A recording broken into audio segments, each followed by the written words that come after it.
Welcome, everyone. This is your friend, the DN What If, here with another exciting fanfiction.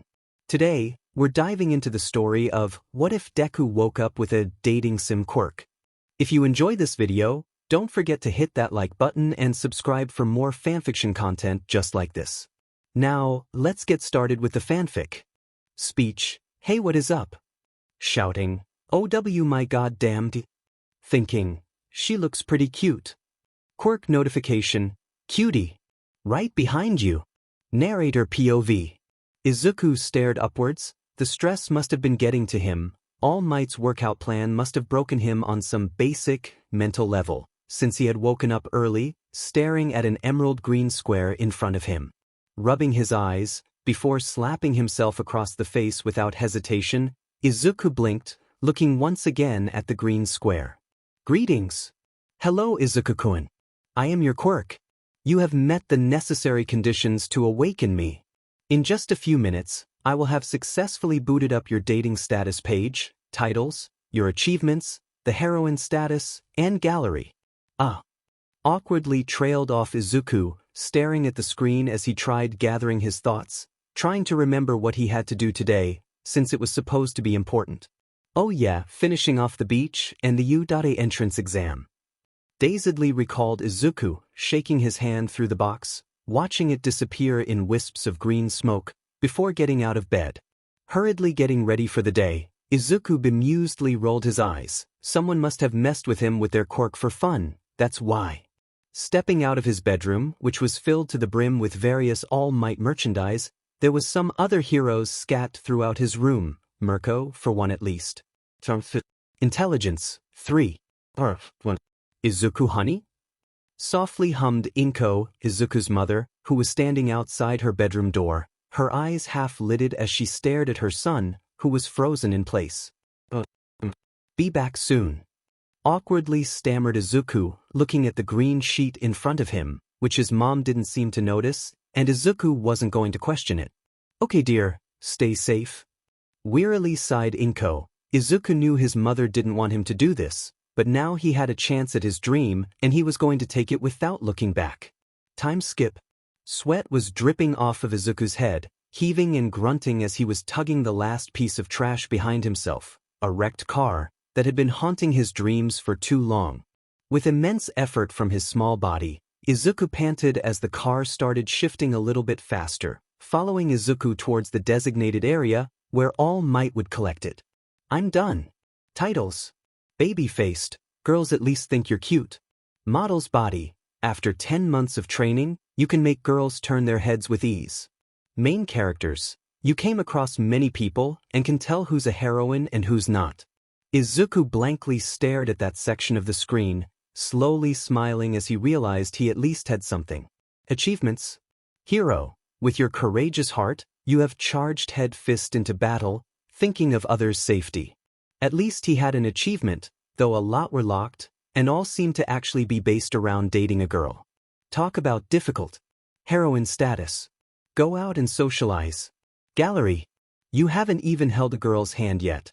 That hurts more than I thought it would. Tiredly sighed Izuku, focusing on the screens in front of him as he pulled the car. Izuku dismissed the screens, watching them disappear. Focusing again, Izuku brought up the screens once again, doing so a few more times, before slowly realizing that he wasn't dreaming at all, this was real. Walking face first into a wall made Izuku stop, stumbling backwards as he held onto his nose, winching as he smelt copper come from inside his nose, before realizing he was done. Yiwa!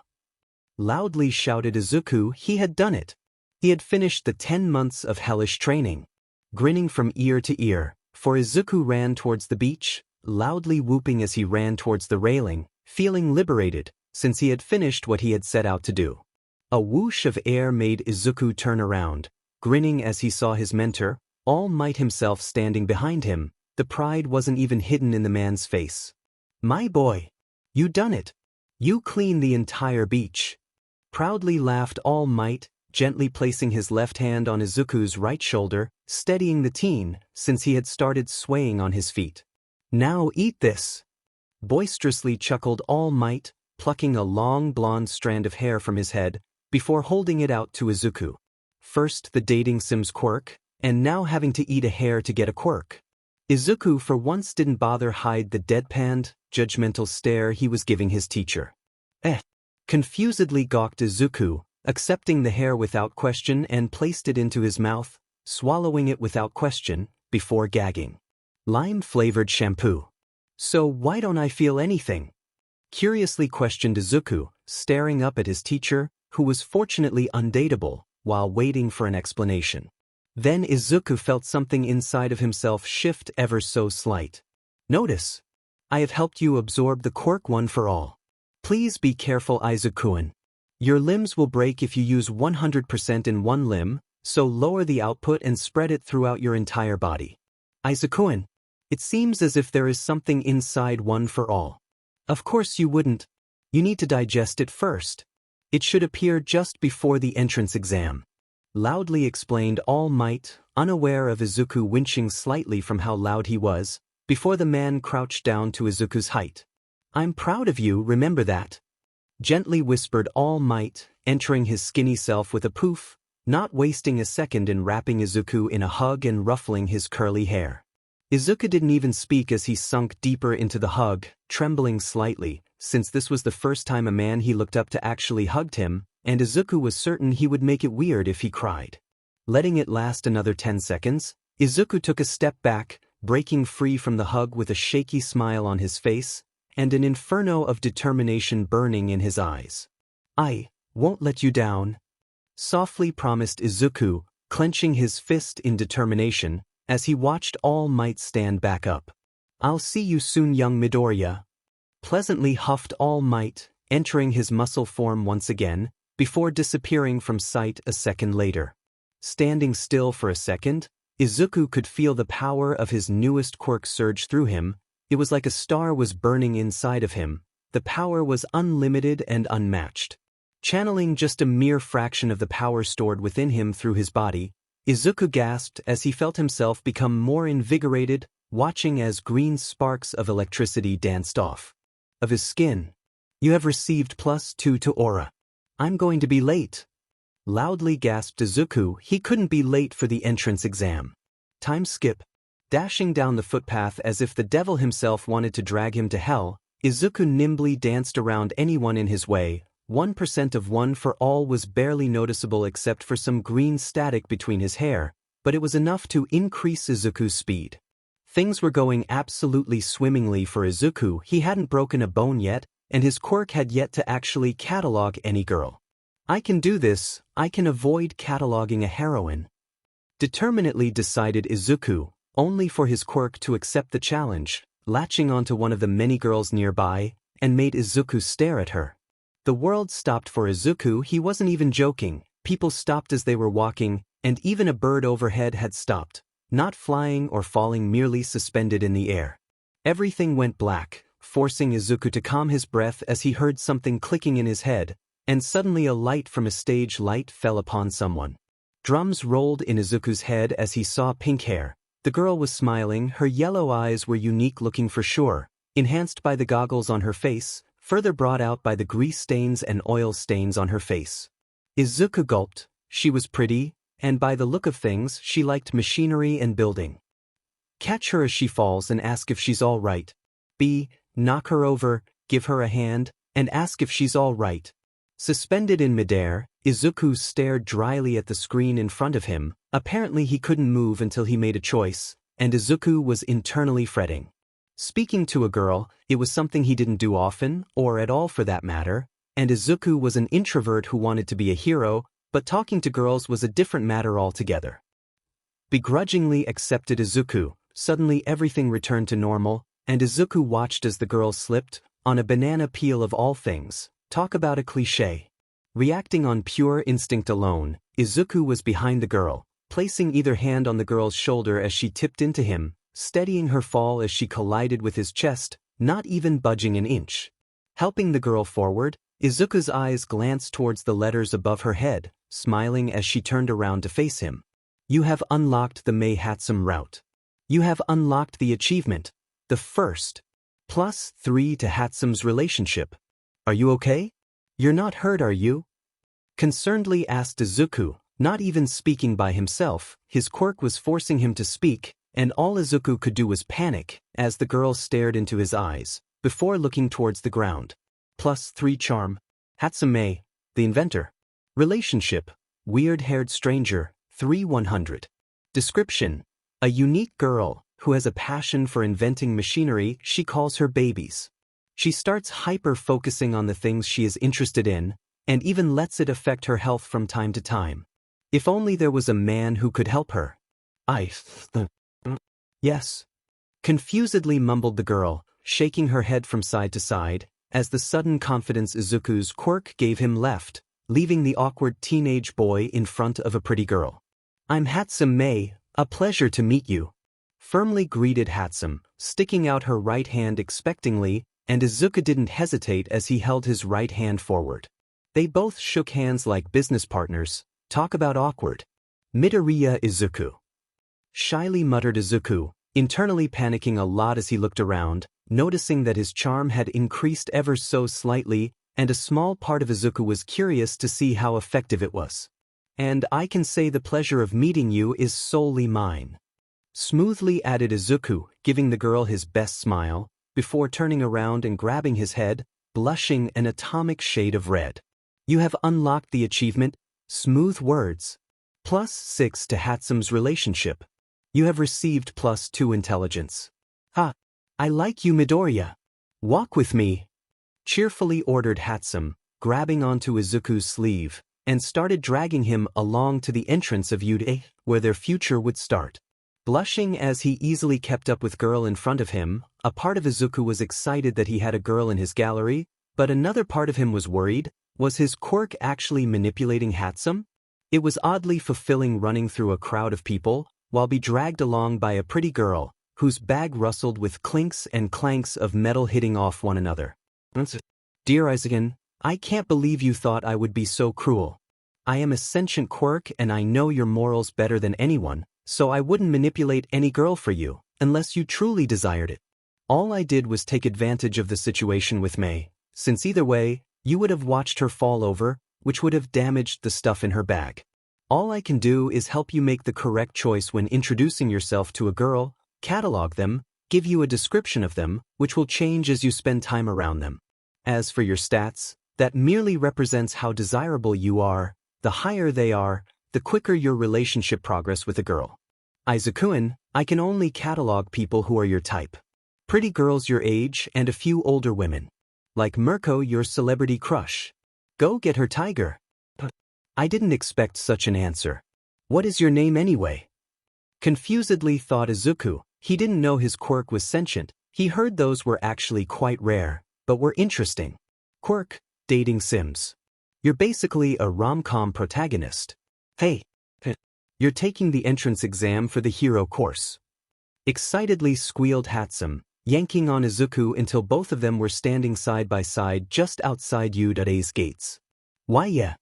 Shakily answered Izuku, gulping as he turned towards May, who flashed him a smile that looked as if it her quirk that made her smile beautiful. Then I'll be your personal support worker if you get in. I promise. Determinedly declared Hatsum, only for a clicking sound to happen inside of Izuku's head, as a photo of Hatsum May smiling at him appeared inside his head. The promise smile has been added to gallery. +3 to Hatsum May's relationship. I can do this. Excitedly decided Izuku, rushing forward in his panic, since his blush was obvious from the moon, and then Izuku tripped over his own feet in his haste. I'm going to die. Immediately countered Izuku, his face now blank as it rushed towards the cold, unforgiving ground. Accepting his fate, only to stop falling a second before he hit the ground. Remaining motionless in the air, Izuku blinked slowly. This wasn't his own doing. He actually felt a lot lighter than normally did, before Izuku felt a soft hand on his left shoulder, slowly turning him around. The sun assaulted his eyes, making Izuku flinch as he used his right hand to cover his eyes, helping to make out his savior, a girl. Did I die? Because it looks like I'm seeing an angel. B. Thank you. C. Can you let me down, please? My plan depended on it. Really dating sims? Mentally complained Izuku, roll his eyes as everyone else was frozen, actually taking a moment to look at his savior, who of course was a pretty girl. She rose-colored cheeks, her hair was cut into a simple brown bob cut, and Izuku blinked, because it suited her well with her chocolate brown eyes, which were frozen, looking into his own. Rolling his eyes at his predicament, Izuku didn't want to be known as a playboy, but for the first time in 15 years, girls, beside his mother, were actually talking to him and weren't judging him. Dating Sims said he didn't affect any girl in any way, meaning that everything he did was on his own accord, but Izuku still felt bad doing it, yet a part of him wanted to indulge in his quirk, something he had been denied. Chewing on the inside of his cheek nervously, Izuku knew he could stay like this forever if he didn't make a choice. It was simple, choose option B and move on. Yes, a part of him wanted to say, "Did I die? Because it looks like I'm seeing an angel." Smoothly mused Izuku, his face shifting into a smile, as his quirk affected him temporarily, making him more confident that he could ever be. The effects happened in an instant. A few green sheets appeared in front of Izuku, as he was being straightened up by the girl, who paused for a brief second, before exploding into a shade of red that could match his own. As if she a robot malfunctioning, she was throwing up hand signs like there was no tomorrow, as she tried forming a sentence. You have unlocked the Ochiko Ururaka route. With your correct choice, you have raised Ochiko's confidence. +12 relationship. +2 charm and intelligence. I'm Ururaka Ochiko. Loudly squeaked the girl, looking everywhere but where Izuku was, while Hatsum watched on from the sidelines, rolling her eyes at the awkwardness. It would have been bad luck if you fell. Awkwardly muttered Uraraka, looking at Izuku, while the girl's catalog appeared in front of his face. Ochiko Uraraka, aspiring hero. Relationship, the awkward duo, 12-100. Description, her parents are construction workers, and lately they've been finding it hard to make money, meaning they are barely staying afloat financially. Ochiko is determined to be a hero, so her parents can live a comfortable life, and she is willing to fight tooth and nail to life her family up. Thank you so much. Hurriedly apologized Izuku, bowing down, doing his best to hide his eyes. Since he wasn't expecting Uraraka to be this kind, she was willing to risk her life against future villains for her parents' sakes. She's so wonderful. Amazedly realized Izuku, before standing back up, ready to do his best. Out of the way, Deku! Loudly growled Izuku's childhood tormentor, who had been a former friend, with a quirk as dangerous as his personality. Izuku gulped as he started shaking. It was because he was frightened of Katsuki Bakugo, but more so it was out of reflex, the explosions that would brush across his skin fame to memory, leaving burns which he had to hide from his own mother. Cowering as the blonde bully walked past him, Izuku watched as his antagonizer walked past him, not even sparing a glance, despite the two girls on either side of him. Kaken! Softly mumbled Izuku, staring at Katsuki as he walked onwards. The confidence oozed out of him without effort, and for once, Izuku glared back at his childhood friend turned bully. I'm going to get in. Determinedly growled Izuku, clenching his left hand, as One for All flickered to life beneath his skin, causing green sparks to escape his fist. For being so cool in front of girls, you have received +4 aura. For actually looking cool, +4 to all heroines' relationships. Shoot, we're gonna be late. Horrifiedly screamed Uraraka, everyone present to blanch, realizing that they were all in fact cutting it close to get to their designated rooms for their written exams. I'll see you guys soon. Hurriedly shouted Uraraka, dashing away, not even letting Izuku or Mei say goodbye to her. See ya around. Confidently chuckled Mei, jogging onwards, her bag rustling as she did so, while Izuku stood there, staring upwards towards the school he wanted to go to. Time skip. Sitting at his desk, Izuku was staring upwards at the ceiling overhead. He had in fact finished the written exam with time to spare, and now had nothing to do other than waste his time doing nothing, waiting for everyone else to finish. Looking around the horde of students, Izuku could feel his gaze been drawn to certain girls, while he passed over others with a thought. Apparently the title main characters could tell who could be a heroine and who wouldn't. Stats. Idly mused Izuku, seeing his dating stats come up, looking over each of them with confusion, since he knew what each word meant, but not the context of them. Hey dating sims, what does each stat mean? Confusedly questioned Izuku, since each stat had increased a lot since the morning. Charm, 7. Intelligence, 7. 7. I'm glad you asked, Izuku-an. I was wondering when you would finally ask.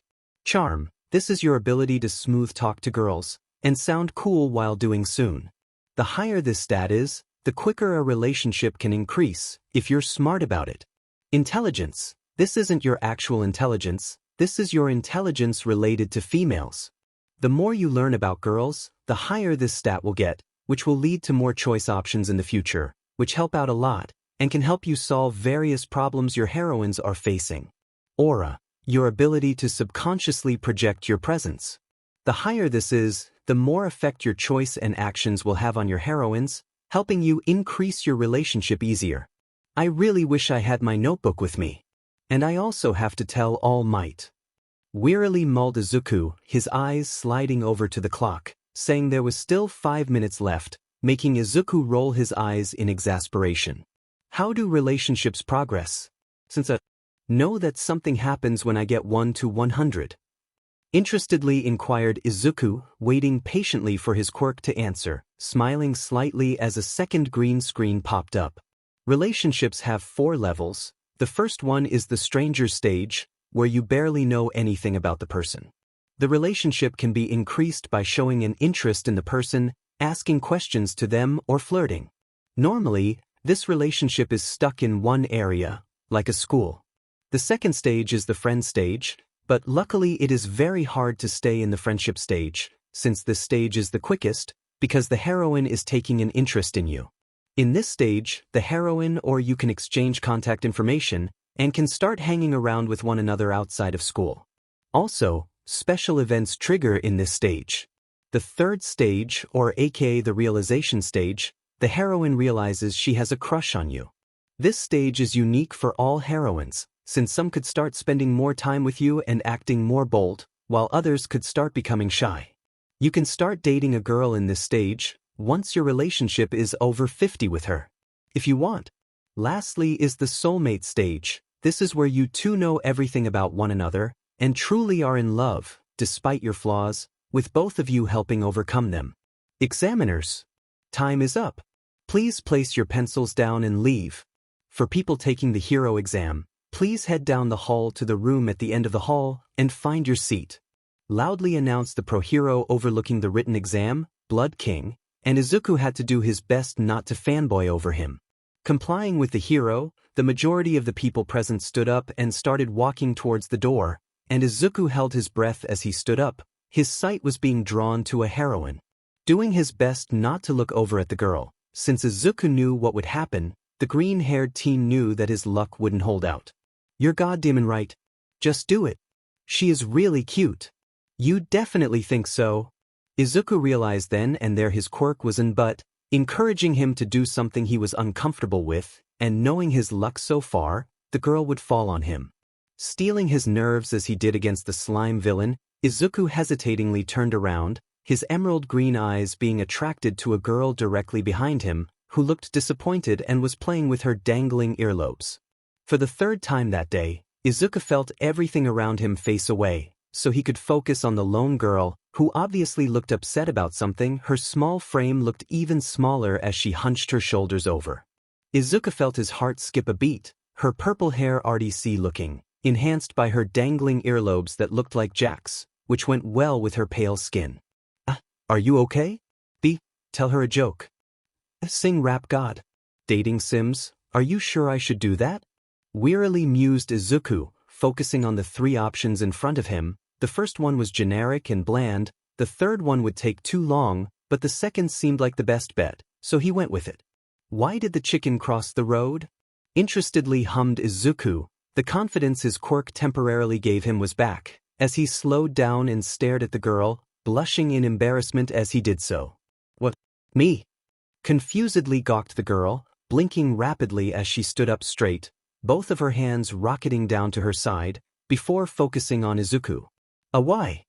Slowly questioned the girl. She didn't look as sad anymore, confused more so, despite the huge blush on his face. so he could ask the cutie how she was doing. Cheekily finished Izuku, wanting to throw himself in front of a speeding car, since even by his low standards, that was cringe. Oh my god. That was so lame. Loudly laughed the girl, crossing her arms across her stomach as she did so, earning the attention of everyone present, as she wiped a tear that had formed in her eyes. I needed that, thanks dude. Relievedly sighed the girl, shaking her head from side to side, but despite that, she was smiling like a fool. You have unlocked the Jiru Kyoka route. You have gotten +2 charm for being so funny. +8 relationship with Kyoka for being so funny. Midoriya Izuku, can I get your name? And maybe your number? Confidently asked Izuku, his confidence leaving him a second later, leaving him to look like a tomato, as he actually stumbled forward in embarrassment. +10 relationship with Kyoka for being so cute. Maybe later. Jiru Kyoka by the way. Dismissively snorted Jiru, though she was blushing as she dismissed him, which was something at the very least. Jiru Kyoka, the former musician. Relationship, she finds you funny, 18100. Description, her parents were inspiring musicians, and it seemed as if Kyoka inherited their talents. But her dream didn't lie there, and she strayed away from the path her parents wanted her to take. She's afraid she could let them down if she doesn't succeed, if only she had a strong, reassuring shoulder to lean on. I'll see you in school. Awkwardly mumbled Izuku, wrapping his hands around his face, so he could hide it from sight, knowing he had made himself look like a weirdo. Confidence? I can think of a few girls who wouldn't mind dating you. Teasingly cackled Jiru, friendly bumping her shoulder off of Izuku's left arm as she walked by, pausing for a second as she did so again for a second time. And you have some muscle, nice? Easily noted Jiru, bopping her head to a tune only she knew, winking at Izuku as she walked onwards. For being so confident, you have gotten +3 charm. For being cool you have got +6 relationship with Jiru Kyoka. Is talking to girls always like this? Confusedly mused Izuku, since apparently Jiru thought his awkwardness was confidence, making his charm go up by time skip. Dressed in his light blue tracksuit, Izuku was blank-eyed as he stared at the massive gates in front of him. He had sat beside Kaken, as Present Mike went over the robots they would be facing. That wasn't the worst of it. Izuku shuddered as he remembered being called out on by a blue-haired guy because of his mumbling, and he had been making more noise than he had. Focus! Mentally chided Izuku, unzipping the blue jacket that came with his tracksuit, and wrapped it around his waist, which showed off his arms, that were covered in muscles. For showing off your hard work to Eureka, she has become inspired to work hard. +4 relationship to Eureka. Achiko. Eureka. Excitedly sighed Izuku, looking over at the girl in question, seeing her obviously trying to calm down, despite look at him, slightly jealous at how calm Izuku was. One for all was alive beneath his skin, ready to activate 5% of its total power, while the green-haired dating sims protagonist made his way over towards Uraraka Achiko, only for someone to step between them. Blue clothes filled Izuku's sight, making Izuku silently judge the person's fashion taste, since he at least wore a sleeveless black top to the exam. Do you know it's rude to interrupt someone trying to take this exam? Loudly proclaimed the blue-haired teen from early, staring down at Izuku as if he was scum, who was purposely trying to throw people off their game. Are you even serious? Defiantly asked the teen, before the world stopped for the 4th time that day, but luckily enough, Izuku knew it wasn't because this dude was a dateable person. Izuku-en, this is a great opportunity. A special event has been triggered. This is so going to the gallery. The first special encounter has been added to gallery. Special events are completely random, they happen for no real reason, but can have glorious outcomes. With special events, you can find heroines who you wouldn't normally encounter, or run into someone harassing your heroines. If it is the latter case, you are given options which can earn you a lot of relationship points with ease. Thanks, dating sim. Mentally thanked Izuku, feeling his quirk ooze satisfaction, as a few choices appeared in front of Izuku. Sorry. B. I know her you know? C. It isn't very hero-like to jump to conclusions. I know Uraraka, so the question is, are you even serious about being a hero? Izuku rolled his eyes as he wondered which one it was, though he didn't take long in deciding option C, feeling confidence ooze from his quirk into him, making Izuku feel as if he could do public speaking with ease. You know it isn't very hero-like to jump to conclusions. I know Uraraka, so the question is, are you even serious about being a hero? Dryly countered Izuku. The green-haired teen felt different as he stared defiantly into the blue-haired teen's eyes, watching the teen recoil back without any guilt in his gut. Achiko, it is okay. You'll do great. Easily added Izuku, the confidence leaving him in a second, as he realized that he used her first name without permission, almost passing out from all of the blood rushing to his head. For being so cool, you have received +10 aura. For being a badass in her standards, +3 relationship with Uraraka. Showing that you aren't a fan of formalities, you have used Achiko's name instinctively while being concerned for her. +10 relationship with Uraraka. Start. Loudly howled present Mike, silencing everyone present from the sheer loudness, as the gates opened quite quickly despite their sheer size. What are you waiting for? There is no countdown for a real fight. Dramatically announced present Mike, watching at the students as they exploded into motion. Drawing upon One for All, which has been partly active, since it took an annoying amount of time to fully course through his body, it only took a second for Izuku to activate his second quirk, feeling electricity flicker free from his skin. Exploding into motion, Izuku blinked as he actually managed to keep up with the blue-haired teen, who had engines in his calves. Stop, human scum. I will destroy you. Robotically announced a two-pointer. Izuku gulped as he closed in on the robot, reeling back his fist as he closed the distance, ready to throw his punch. Stomping his right foot forward, Izuku followed through with the punch as he put his weight into it, feeling his knuckles collide with plates of metal, winching as he felt his knuckles creak in protest, while the metal caved inwards. A little bit of sympathy welled up in Izuku's gut as he saw the robot's head cave in, effectively shutting off the robot due to Izuku damaging its main circuit pathways. 2 points. Mentally counted Izuku, his mind running a mile a minute as he gazed throughout the practice city, seeing dozens of fellow contestants go after robots, using their quirks to do so. I need at least a minimum of 30 to have a chance. This is a hero school after all. Wearily theorized Izuku, already running off to find his next robot, not halting as he realized something important. It was a hero school. Being a hero meant that you also had to rescue a person when they were in danger. Time skip. There was only 3 minutes. Izuku actually felt quite confident as he rested against a wall, panting as sweat was freely dripping down his body. His black shirt had been all but destroyed at this point. In total, he had earned himself a nifty little 40 points by robots alone, and had helped more than one fellow contender by carrying them out of the way, or incapacitating a robot for them. Then, who knew that this would be so tiring? Mentally complained Izuku. One for All was definitely something. With each step he had taken while the quirk has been active, it had sent him a solid foot into the air each time, something he would have to fix, since it was tiring. The ground started rumbling, forcing Izuku to widen his stance and draw upon One for All, green eyes wildly darting around the area, desperately trying to find the cause of the rumbling, since whatever had done that was dangerous. Izuku didn't have to try hard to find it. The zero-pointer had arrived, and it towered above every building, destroying any building it even leaned on slightly. Ochako is in danger. She's near the rubble. Izuku didn't know why his sentient quirk knew that, but Izuku trusted it. He trusted it with his life. Despite only having it since the morning, Izuku trusted it.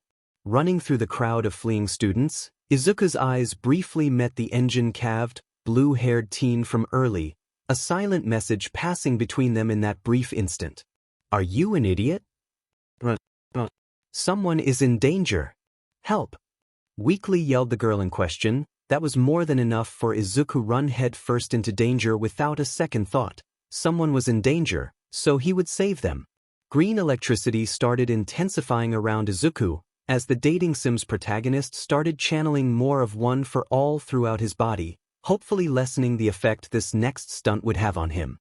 As more and more power started flowing through his body, Izuku's pupils started wobbling, looking as if they were being drawn in different directions as red veins of energy started appearing on Izuku's body. 100%! Loudly roared Izuku, his whole body was groaning in protest, multiple bones snapping as Izuku merely down with the speed of a bullet, before leaping upwards, breaking the ground apart like it was made of paper, as well as his legs. Izuku! Frightfully screamed Ochako, watching as someone who was a complete stranger run head first into danger for her, and all she could do was watch as Izuku seemed to float right in front of the zero-pointer's face, her heart racing at the gesture. Smash! Determinedly shouted Izuku, his whole body was snapping, the sounds echoing up through his body, as he reeled back his right arm, before punching forward. With a force that could only be comparable to All Might himself, Izuku watched as the zero-pointer's face caved in, shattering to pieces as its entire body was lifted upwards from the force, and then the boom came. Multiple sonic booms happened, shattering every one piece of glass nearby, also launching the zero-pointer back a few hundred feet. Huh! Confusedly gawked Izuku. He hadn't expected for that to happen, but it was welcomed, and then Izuku felt it as soon as his control of his newest quirk slipped. Biting down on his lips to hold back a scream, Izuku felt the tears gathered in his eyes, as his legs were broken, so was his right arm, and Izuku was certain a few more bones were broken, as he fell through the air. It was ironic, Izuku was about to die before he even became a hero. For risking your life to save Ochako, you have received plus 70 relationship. You have maxed out the awkward duo relationship. Update happening. Ochako Uraraka, aspiring hero. Relationship, her idol, second stage 3-100. Description: having a less than ideal upbringing in the Finnical area, Ochako has learned to be happy with what she gets. Her goal is to become a hero, so she can support her parents. What she needs is someone who she can confide in, to tell them why she wants to be a hero, so she doesn't feel so shallow compared to everyone else. You have received plus 10 aura for your amazing feat. Thank you so much for thinking to updating my dating stays and relationships before I die. Dryly noted Izuku, plummeting to the ground like a brick, his limbs were flopping along behind him, hurting even more, as shards of bone dug into his muscles. I can possibly thrown myself back into the air with a well-placed punch, bleeding off a lot of the momentum. Logically deduced Izuku, drawing upon the flaming power of One for All, charging a solid 70% into his left arm, ping it back as he did so. Now just a few dozen feet off of the ground, Izuku braced himself for the pain that was about to come his way, ready to break his left arm so he could survive the fall. Just as Izuku was about to enact his last gambit, something slapped Izuku's cheek, making the teen's descent slow down, until he floated just a few feet off of the ground. Release! Tiredly shouted Ochako, tapping her fingers off one another, letting Izuku to fall to the ground, along with the piece of metal she had used to get closer to him as he fell. You're welcome. At least now you look pretty cool. Ignoring the text in front of him, Izuku struggled to roll on his back, his leg crunching as he did so, forcing Izuku to hold back a scream of pain, but now Izuku was looking into the sky. A small smile graced his face. He had done it. Izuku wasn't certain if he had a spot in UA, but he did his best, which was quite good, since he had just gotten 2 quirks this morning. Hee hee. Lowly chuckled Izuku, his eyes feeling heavy as he stared upwards, drained from everything that had happened today, and surprisingly enough, the most tiring parts of today was the social interactions. I'm so eating pork cutlet katsudon, training plan B dmed. Easily decided Izuku, honestly he wanted someone to try and say no. Not a second later, Midoriya Izuku, the 9th user of One for All and the dating sims protagonist, was asleep on the ruined road, smiling in his sleep with ease. A bit away stood the blue-haired teen, shocked at the display of power he had seen the green-haired boy unleash, and the fact he had ran face first into danger to save a girl he knew. Wait, there's more to the exam. Rescue points. Immediately realized the teen, since it was a hero school and being a hero also meant saving people as well as defeating villains. Did he realize this as well? Curiously mulled the teen Ida Tenya, watching as an old woman made her way over to Izuku. Time skip. For what felt like the dozenth time today, Izuku stared up at a white ceiling. He felt like he had been hit by a car, and frankly, from how sore his body felt, Izuku could believe it. His right arm was in a cast. Trying to flex his fingers only brought discomfort for Izuku, as he heard a cough coming from his side, making the 9th user of One for All to look over. You have broke every bone in your legs, your right arm, your right hand, 2 ribs on either side, and shredded every muscle fiber in your arm and leg. Dryly started an elderly woman. She looked as if she had been holding this in for a while, and frankly speaking, from the fact the sun was setting now, Izuku beloved her. Title unlocked. Daredevil. People think you're cooler than you actually are. Izukuin. You nailed it. You captivated her heart with the stunt. +4 charm. Is she okay? Gently whispered Izuku. He felt out of it, as if he had been pumped full on pain relief. Considering what he had done, Izuku fully believed that it was the case, vaguely realizing that the elderly woman was in fact Recovery Girl. I'm not sure if you're as heroic as All Might or as foolish as him. Sarcastically scoffed Recovery Girl, staring down the green-haired boy, All Might's successor, with dread. She's all right, but I'm not going to heal every bone you break on purpose. Exasperatedly sighed Recovery Girl, watching as Izuku's eyes slowly drooped closed, telling her he was exhausted. Time skip. Surprisingly, the 2-week wait for the letter telling him was surprisingly uneventful. No new heroines added to his catalog, no dating stat increase at all, just pure dread and exercise. Sitting as still as a tree in his chair, Izuku eyed the youth at a letter in front of him. All Might hadn't contacted him in the 2 weeks, no matter how many times Izuku tried calling him or texting him. Welp, here goes nothing. Idly decided Izuku, jamming his finger into the corner of the letter, before ripping it open with ease, his right arm slightly aching from the action, as a small metallic disc fell onto his desk. Huh! Confusedly grunted Izuku, watching as a blue holographic projection of All Might appeared in front of him. Greetings, young Midoriya. It is I, All Might, and I am here to deliver your score. Boisterously greeted All Might, unaware of the fact that Izuku was reeled backwards in his seat, sending both himself and his seat into the ground with a thump. You have received 30 villion points, which wouldn't be enough to pass, but there was more. Rescue points as well. What sort of hero school doesn't have rescue points? Loudly chuckled All Might as he stepped out of the center of the screen, silently showing Izuku his results, who was now in fact standing up. Izuku Midoriya. Villion points, 32. Rescue points, 68. Ranked first. I did it. Quietly mumbled Izuku, not quite believing that he had in fact done it. He had gotten into the most prestigious school in the country, and had gotten first place in the physical aspect of the exam. I did it. Excitedly screamed Izuku, launching his right fist into the air, smiling like a madman as he did so. Meet me at the beach as soon as you can. Hurriedly added All Might, before the holographic projection shut off, leaving Izuku alone to register the words All Might had said. Without hesitating, Izuku started getting ready, seeing his bedroom door open up, his mother shakily poking her head in, with tears in her eyes, filled with pride that only a mother could possess. After all, this would be his. My dating Sims Academia. Time skip. What? Slowly repeated All Might, sitting on a bench, overlooking a cleaned-up beach, paused midway into liking his ice cream, as his mind finally registered what his successor had told him. I woke up 2 weeks ago and developed a quirk. I tried telling you, but you left as soon as you gave me One for All. Hurriedly repeated Izuku, somewhat annoyed by the fact that this was his 3rd time explaining it to his idol. It was embarrassing. What was it again? Gently questioned All Might, in his skinny form as he looked at Izuku, still not quite registering what he had had just yet. It turns my life into a dating Sims. Awkwardly answered Izuku, nervously chewing his lower lip as he waited for All Might to answer. Why then at all times? Why would your quirk develop on that day? Confusedly mumbled All Might. He believed Izuku. He took his word for it that his quirk only activated that morning, but why? Izuku and I can answer.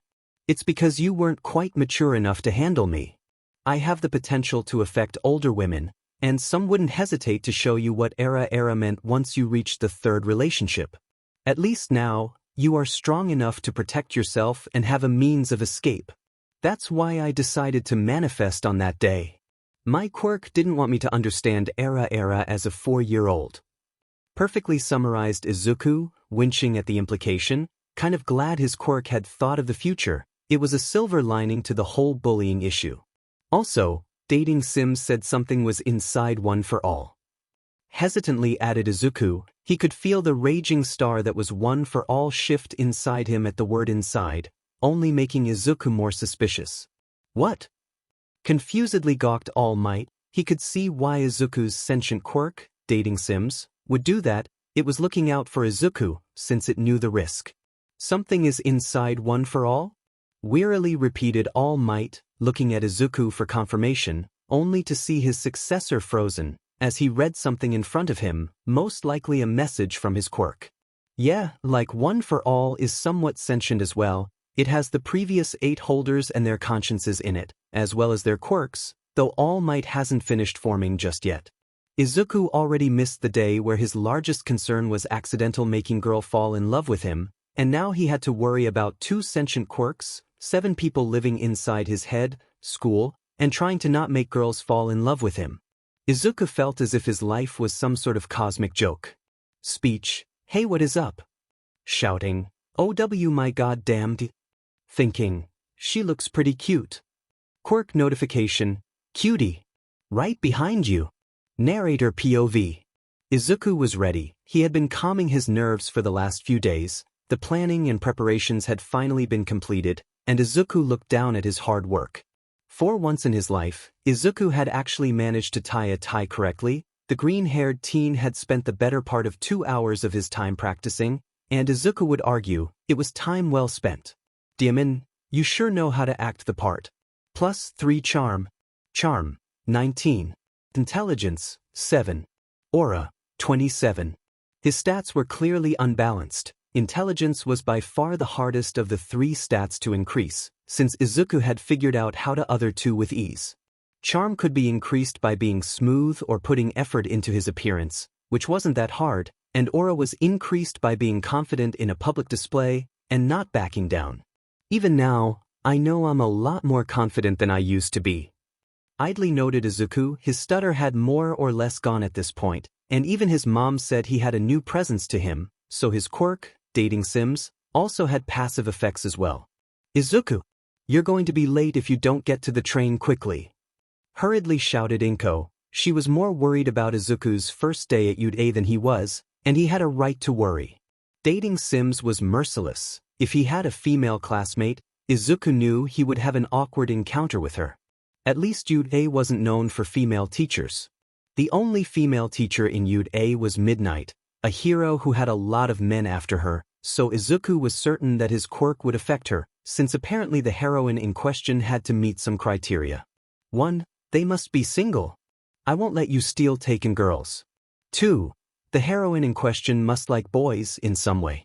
Example, straight, bi, etc., etc. 3. The heroine must have a thing for guys your age. So, you can spend some time with Midnight at midnight if you're not careful. That means if a girl is in a relationship, is attracted to another gender, or is into older men, then I can't catalog them.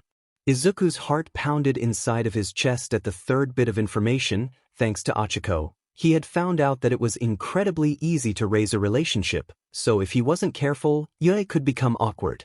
Running his hands through curly hair, Izuku nodded to himself. He would be in fact quite early still by half an hour at least, but it would give him a chance to settle in. And hopefully find Hatsum, Jairu, and Achiko. Time skip. With both hands gripping the railing overhead, Izuku once again had blank eyes as he stood on the bullet train, taking it to a stop that was only a 5-minute walk from UA. It wouldn't affect him at all. Even if something did happen, all Izuku had to do was discreetly use one for all at 1% and run. Feeling the effects of gravity take hold as the bullet train slowed down, Izuku blinked, shuddering as he felt a heroine rapidly approaching. She was at the next stop, if his gut was correct.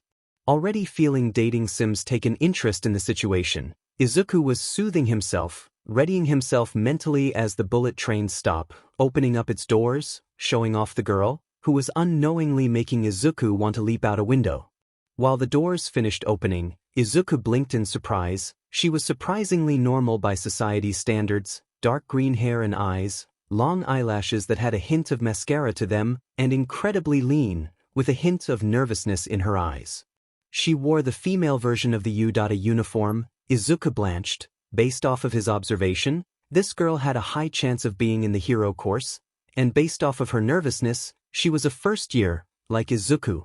As soon as the girl stepped onto the train, she stopped, looking around the small bullet train, realizing that it was quite crowded. There wasn't a single seat available for her to sit down on. Even the railing overhead were a bit too high for her. Izuku wasn't tall by any standard, barely 5 feet 5 inches, but this girl was at least 5. Lay it on me. Exasperatedly decided Izuku, rolling his eyes as the world stopped around him, as 3 options appeared in front of him. Ignore her. B. Do you need some help? C. You want to lean on me? I wouldn't mind if it was you. The first option was ignored immediately. Izuku couldn't turn down someone in need of help, no matter how minor it was. The third was a bit iffy. Since Izuku was nowhere near that confident to deal with the after effects of his choice, that meant option B. Do you need some help? Idly hummed Izuku, dating sims filling him with temporary confidence, yet despite that, the girl didn't seem impressed with him at all. Instead, she looked more upset than she had. It's not exactly designed for us. Awkwardly trailed off Izuku, gesturing down at the fact he was on his toes. He hadn't failed to at least catalog a heroine, and he didn't want to find out what happened if he failed. If you fail, then that girl's route will be closed for a while. It is possible to reopen a route, but the relationship takes twice as long to fill. For a second I thought you were hitting me. Relievedly chuckled the girl, making Izuku nervously rub the back of his neck, since that's exactly what he had done, but the girl did walk over to him at least. Tokisetsuna, nice to meet you, Green Bean. Cheerfully introduced Tokage, bouncing up to Izuku, as his eyes were assaulted with green screens. Nice save. Tokage Setsuna route has been achieved. You've unlocked an achievement. The save a route that was about to be closed by a wrong choice. +3 intelligence. Tokage Setsuna, the self-assured. Relationship, rocky start, 0-100. Description, due to her quirk, she has been an outcast by her classmates. Now thanks to that, she finds it difficult to build a genuine relationship with anyone, struggling to make true friends. She trusts completely. Due to that, she puts on a mask, not showing off her real self. If only someone was out there that could reassure her that she is fine.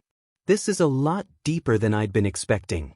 Idly noted Izuku, ping a brow as all of the screens frizzled out of sight, being replaced by a new one, as Izuku turned his attention to the girl in front of him.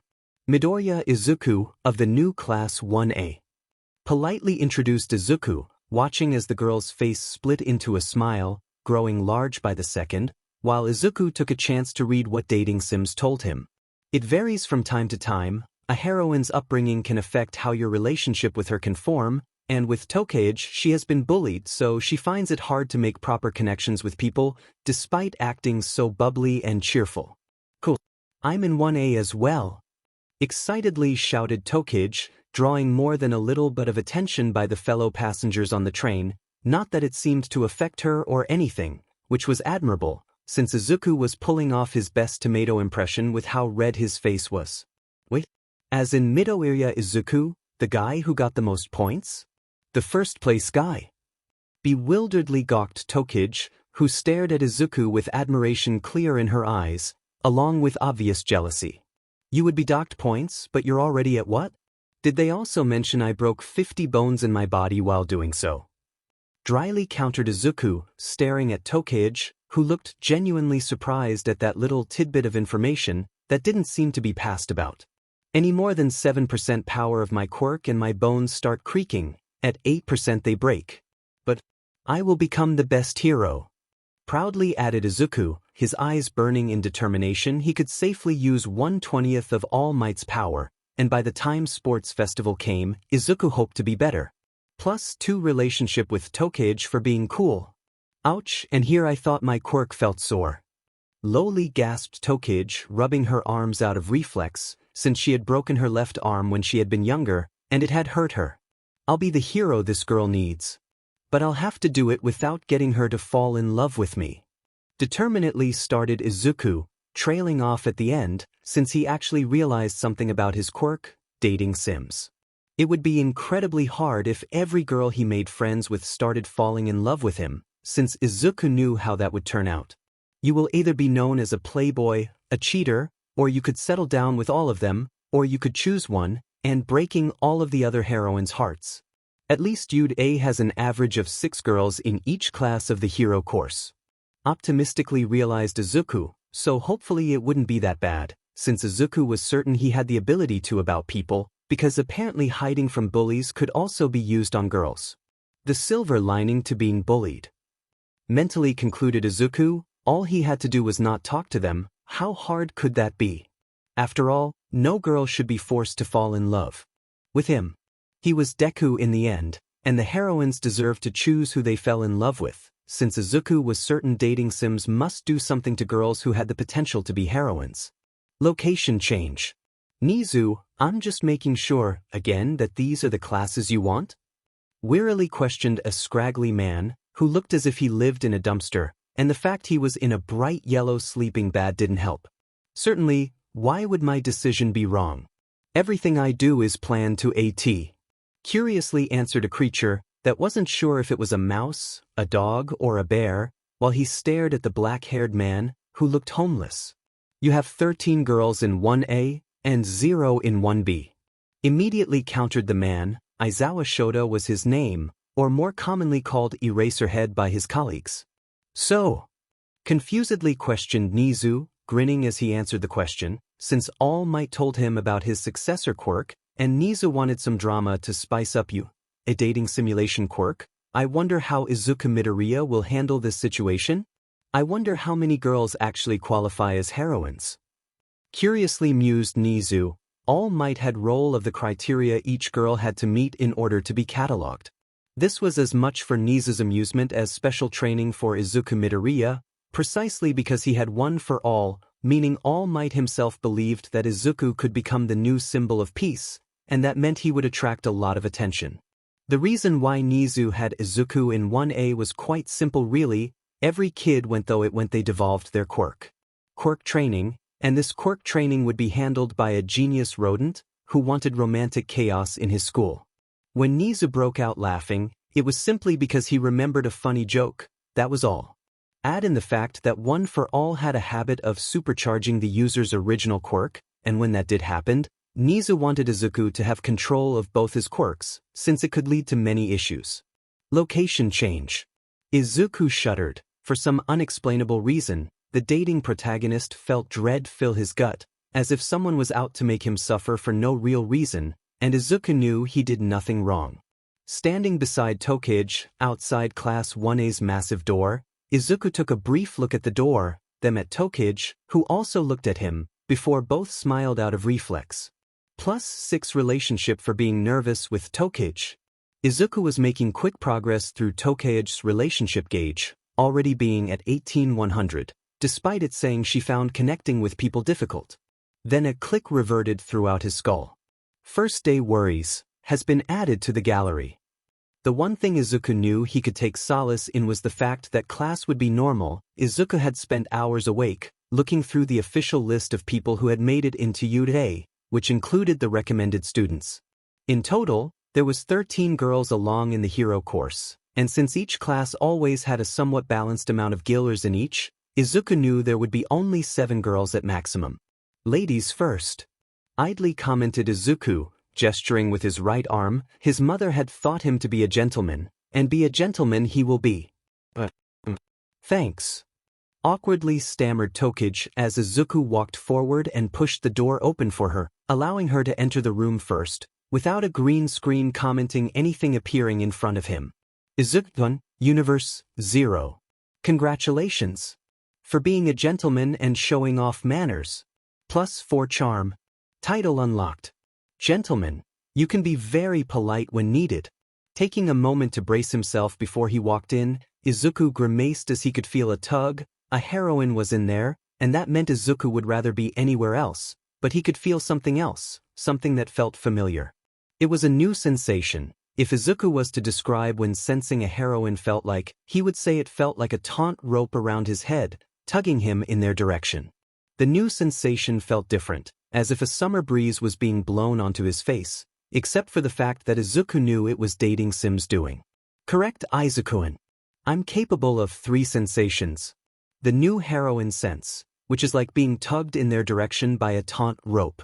The previously met sense, which feels like a warm summer breeze. This is invoked by any heroine who's been catalogued. Lastly is the girlfriend sense. Any heroine who you're dating will randomly make you smile when they are nearby. Closing his eyes as he wobbled in, Izuku desperately wanted to be somewhere but the green-haired teen knew he would be known as a playboy before long, and by his very nature, Izuku was a playboy. The sound of heavy footsteps pounding towards him only made Izuku crack open an eye, seeing someone who wasn't a heroine, who he hoped he wouldn't have met. It was the guy who triggered the first special event, who also had a horrible taste in fashion, but another somewhat noticeable trait was the engines coming out of his calves. The blue-haired guy was stiff, everyone who was in the class was looking over, waiting to see what happened, only for him to bow down, a perfect right angle being formed, which was kind of amazing.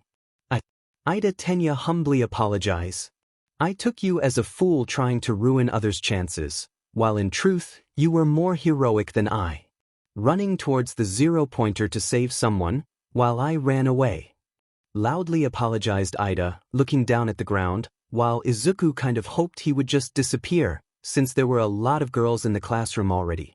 There was 1 Tokage Setsuna, 1 Jirokyoka, and 3 others he didn't know the name of, but they were heroines, reason enough for Izuku to stay away, since dating Sims would just make him more desirable. Ida, it's okay, please just don't bow. It's making me feel awkward. Hurriedly mumbled Izuku, his voice raising a minimal of 7 octaves as he spoke, while Ida took a moment to register what Izuku had said. They found your awkwardness cute. +2 relationship with Tokage. +4 relationship with Jiru. Of course. How could I be so inconsiderate? I didn't even think how you would feel after I apologize in public. Horrifiedly realized Ida, standing up straight once again, as Izuku gulped loudly, just hoping he could go over to an empty seat, away from any heroines, and just hope everything would be okay. I apologize.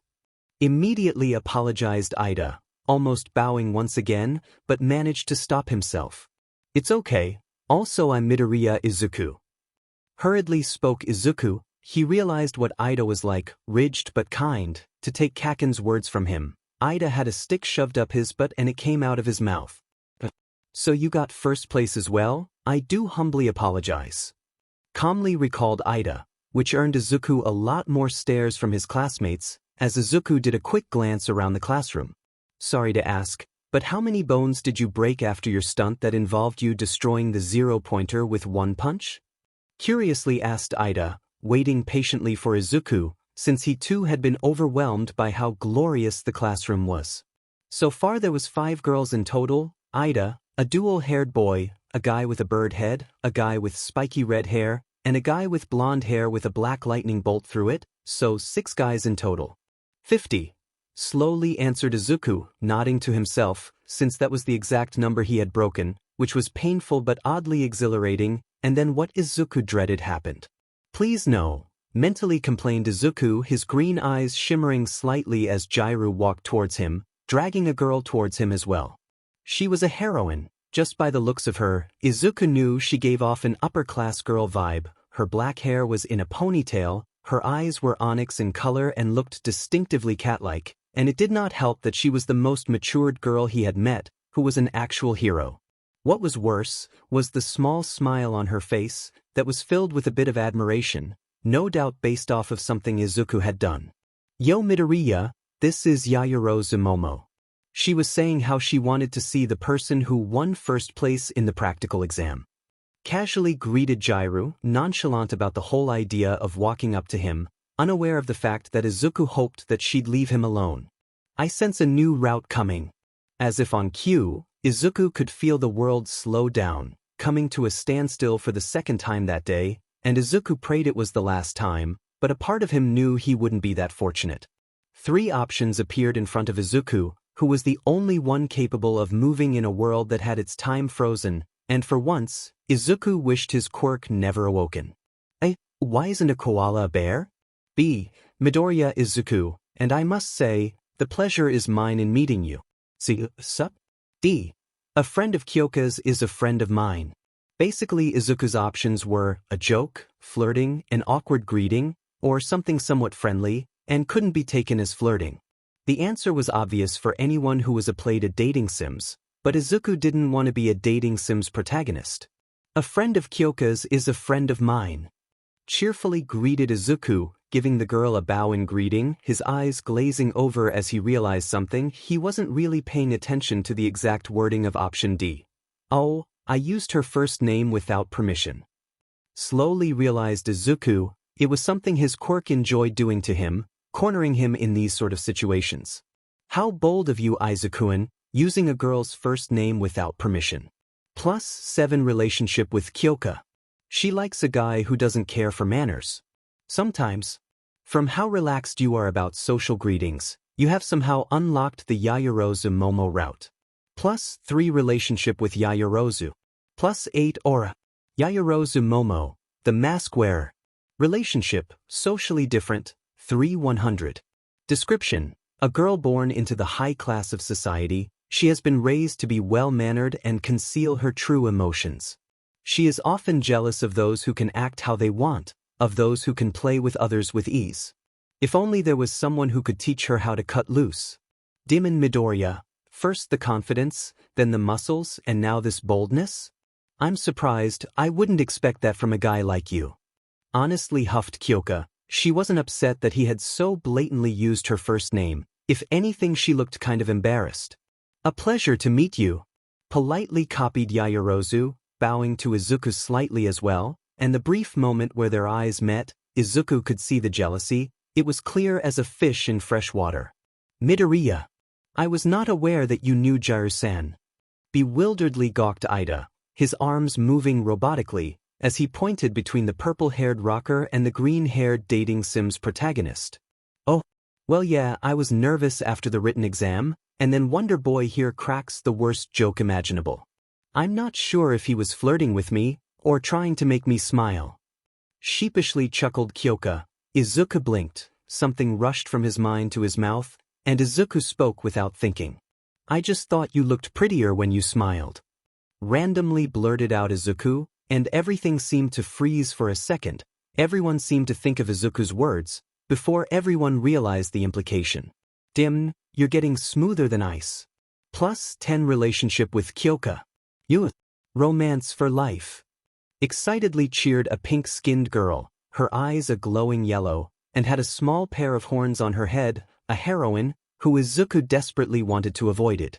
Achievement unlocked. The opportunist. You've took an opportunity to flirt without hesitating. No, simply decided Izuku, hoping that his first day at UA would finish within the next 2 seconds. Unfortunately for the dating sims protagonist, that was not how life worked. Time skip. After the sheer embarrassment that turned Izuku in a living tomato, as well as make Kyoka blush as if all the blood rushed to her head, Izuku had found his seat, slammed his head against the table, and refused to budge an inch afterwards.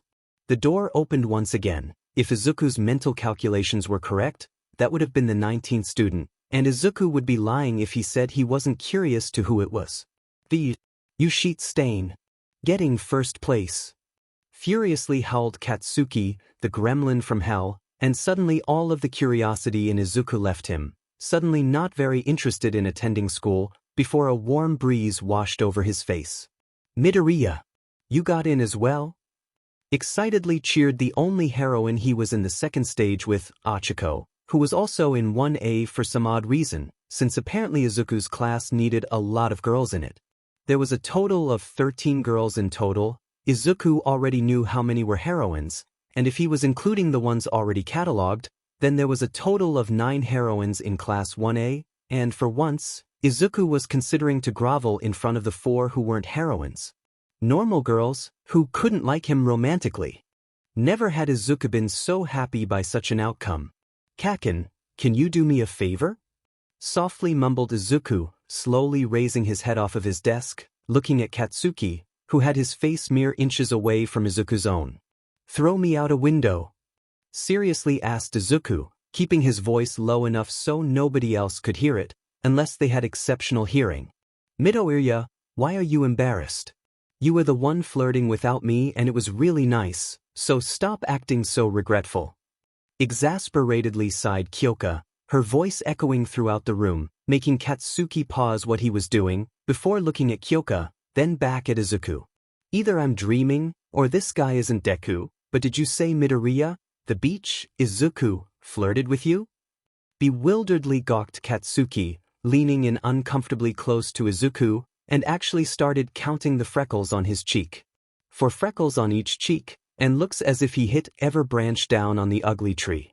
"Yep, you're Deku all right." Relievedly huffed Katsuki, rolling his red eyes as he glared at Izuku, before sitting down on his seat, which was directly in front of Izuku.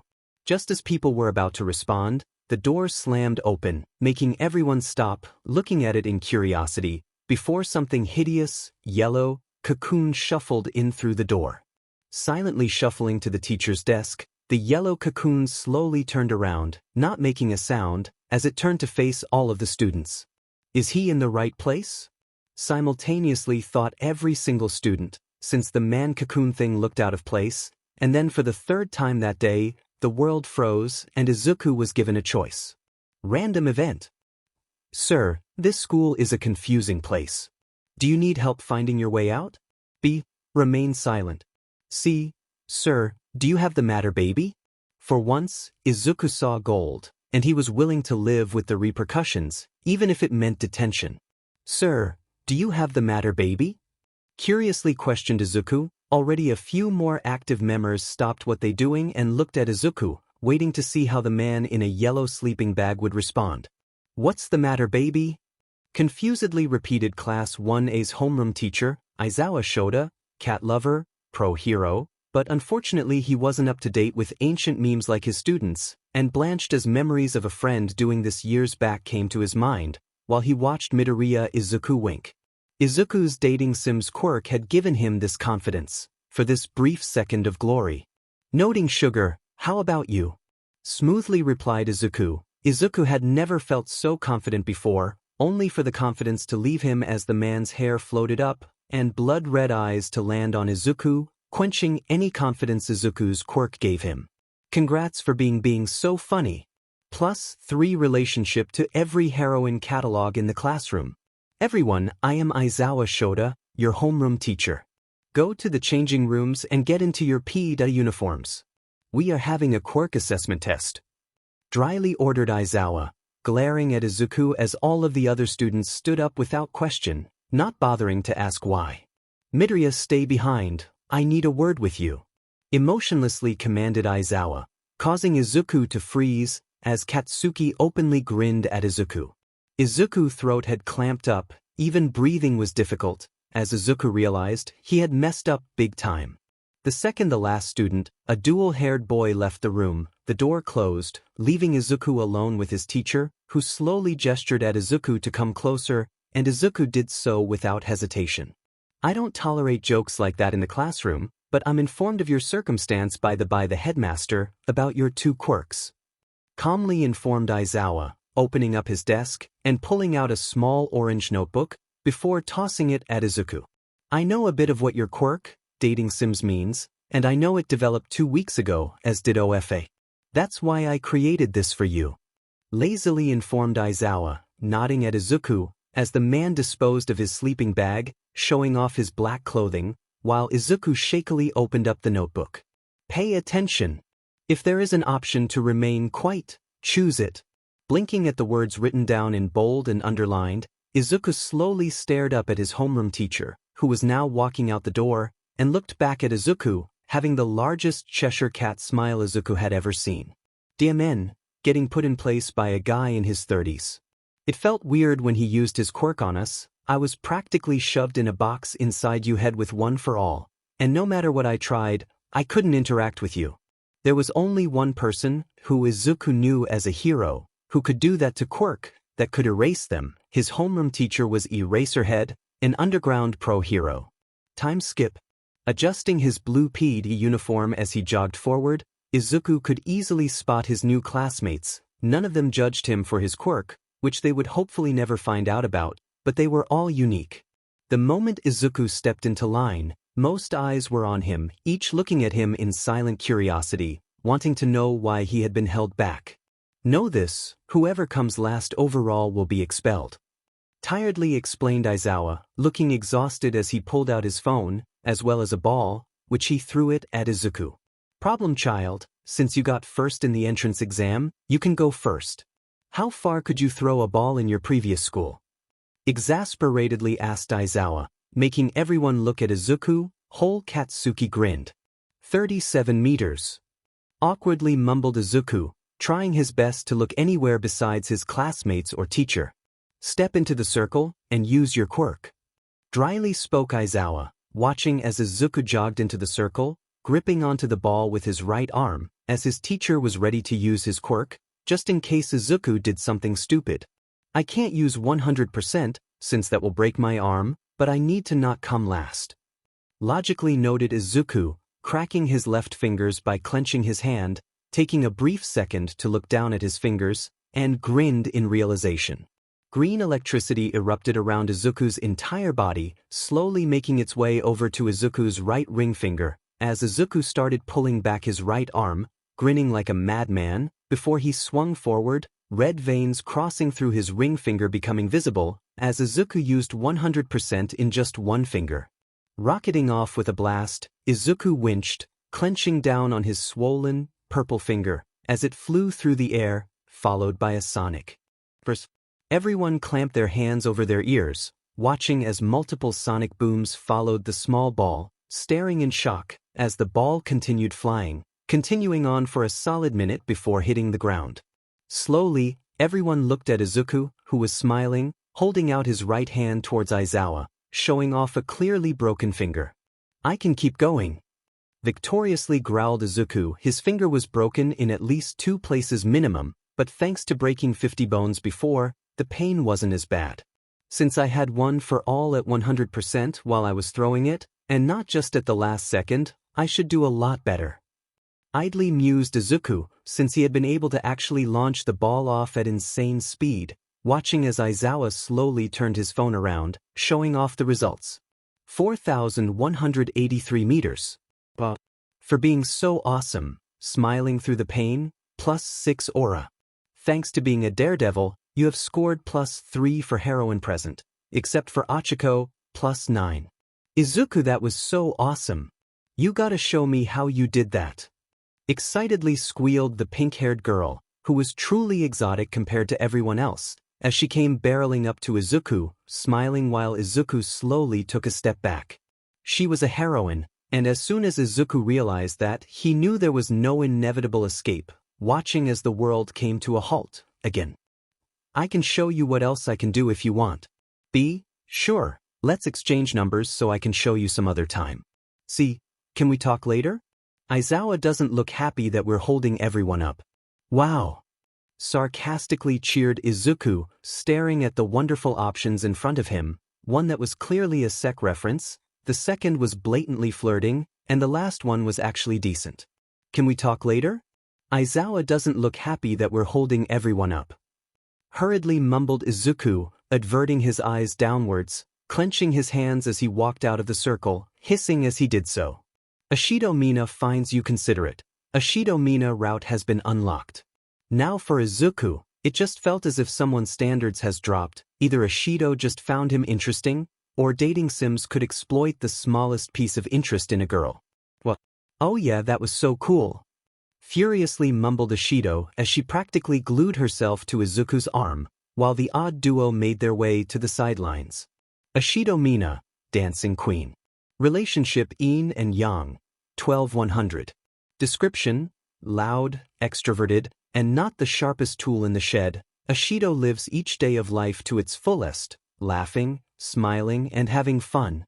She struggles to rein herself in sometimes, though tries her best to reel herself in when she notices someone who doesn't appreciate her loudness. Maybe someone can help her mellow out? Time skip. If I move slow enough, perhaps they won't see me. Optimistically mused Izuku, standing behind Ida, as he awkwardly took off his red shoes. For these next 2 tests, Izuku wouldn't be needing them. The long jump and the 50-meter dash, both things Izuku was certain he could do quite well in, but it would make the sidestepping somewhat painful, though 2 great scores and a single poor score would outweigh 3 average scores. So far today, Izuku wouldn't call himself lucky by any standards. There was already 3 heroines that could fall in love with him if he wasn't careful, and Izuku didn't want that for them. Izuku-kun, I can't make girls fall in love with you. All I can do is catalog them, help you have a decent first meeting, show off how desirable you are, show off your life achievements, and whatever effect your titles cause. I know you better than anyone, Izuku, better than your mom, All Might, and even yourself. I know your deepest desires, your darkest ones, and I know that you would never want a girl to be forced to fall in love with you. When a girl falls for you, just know, they did it on their own accord, and because they like you. Midoriya and Jaru, both of you are last up. Lazily grunted Aizawa, looking at Izuku, who nodded at him. He would have to hold the problem child back after class, so he could talk more with him, since Izuku was obviously uncomfortable. Nizu can be an idiot sometimes. If I was to guess, the problem child has been bullied his whole life, and sudden having a quirk that makes your life something like a dating game wouldn't be nice, especially when the headmaster puts every girl that made it into the hero course into one class, just for amusement. Idly monologued Aizawa. He couldn't show favoritism during school, but there was no rule saying he couldn't do it when school finished. I know dating sims, it's just that no other girl beside my mom and Aunt Mitsuki gave me the time of day, and now I have 6 girls who could fall in love with me, and 6 more in my class. Apologetically explained Izuku. Originally he couldn't even hold a conversation with a girl, and now he had to deal with this. You might want to cover your ears. Idly mumbled Izuku. If this was anything like the ball thrown, it would be loud. Channeling 100% of One for All into his largest, left toe, Izuku waited for Aizawa to start the 50-meter dash. Reloading the starting pistol once again, Aizawa pointed it above his head, his eyes on the last 2 participants, and fired.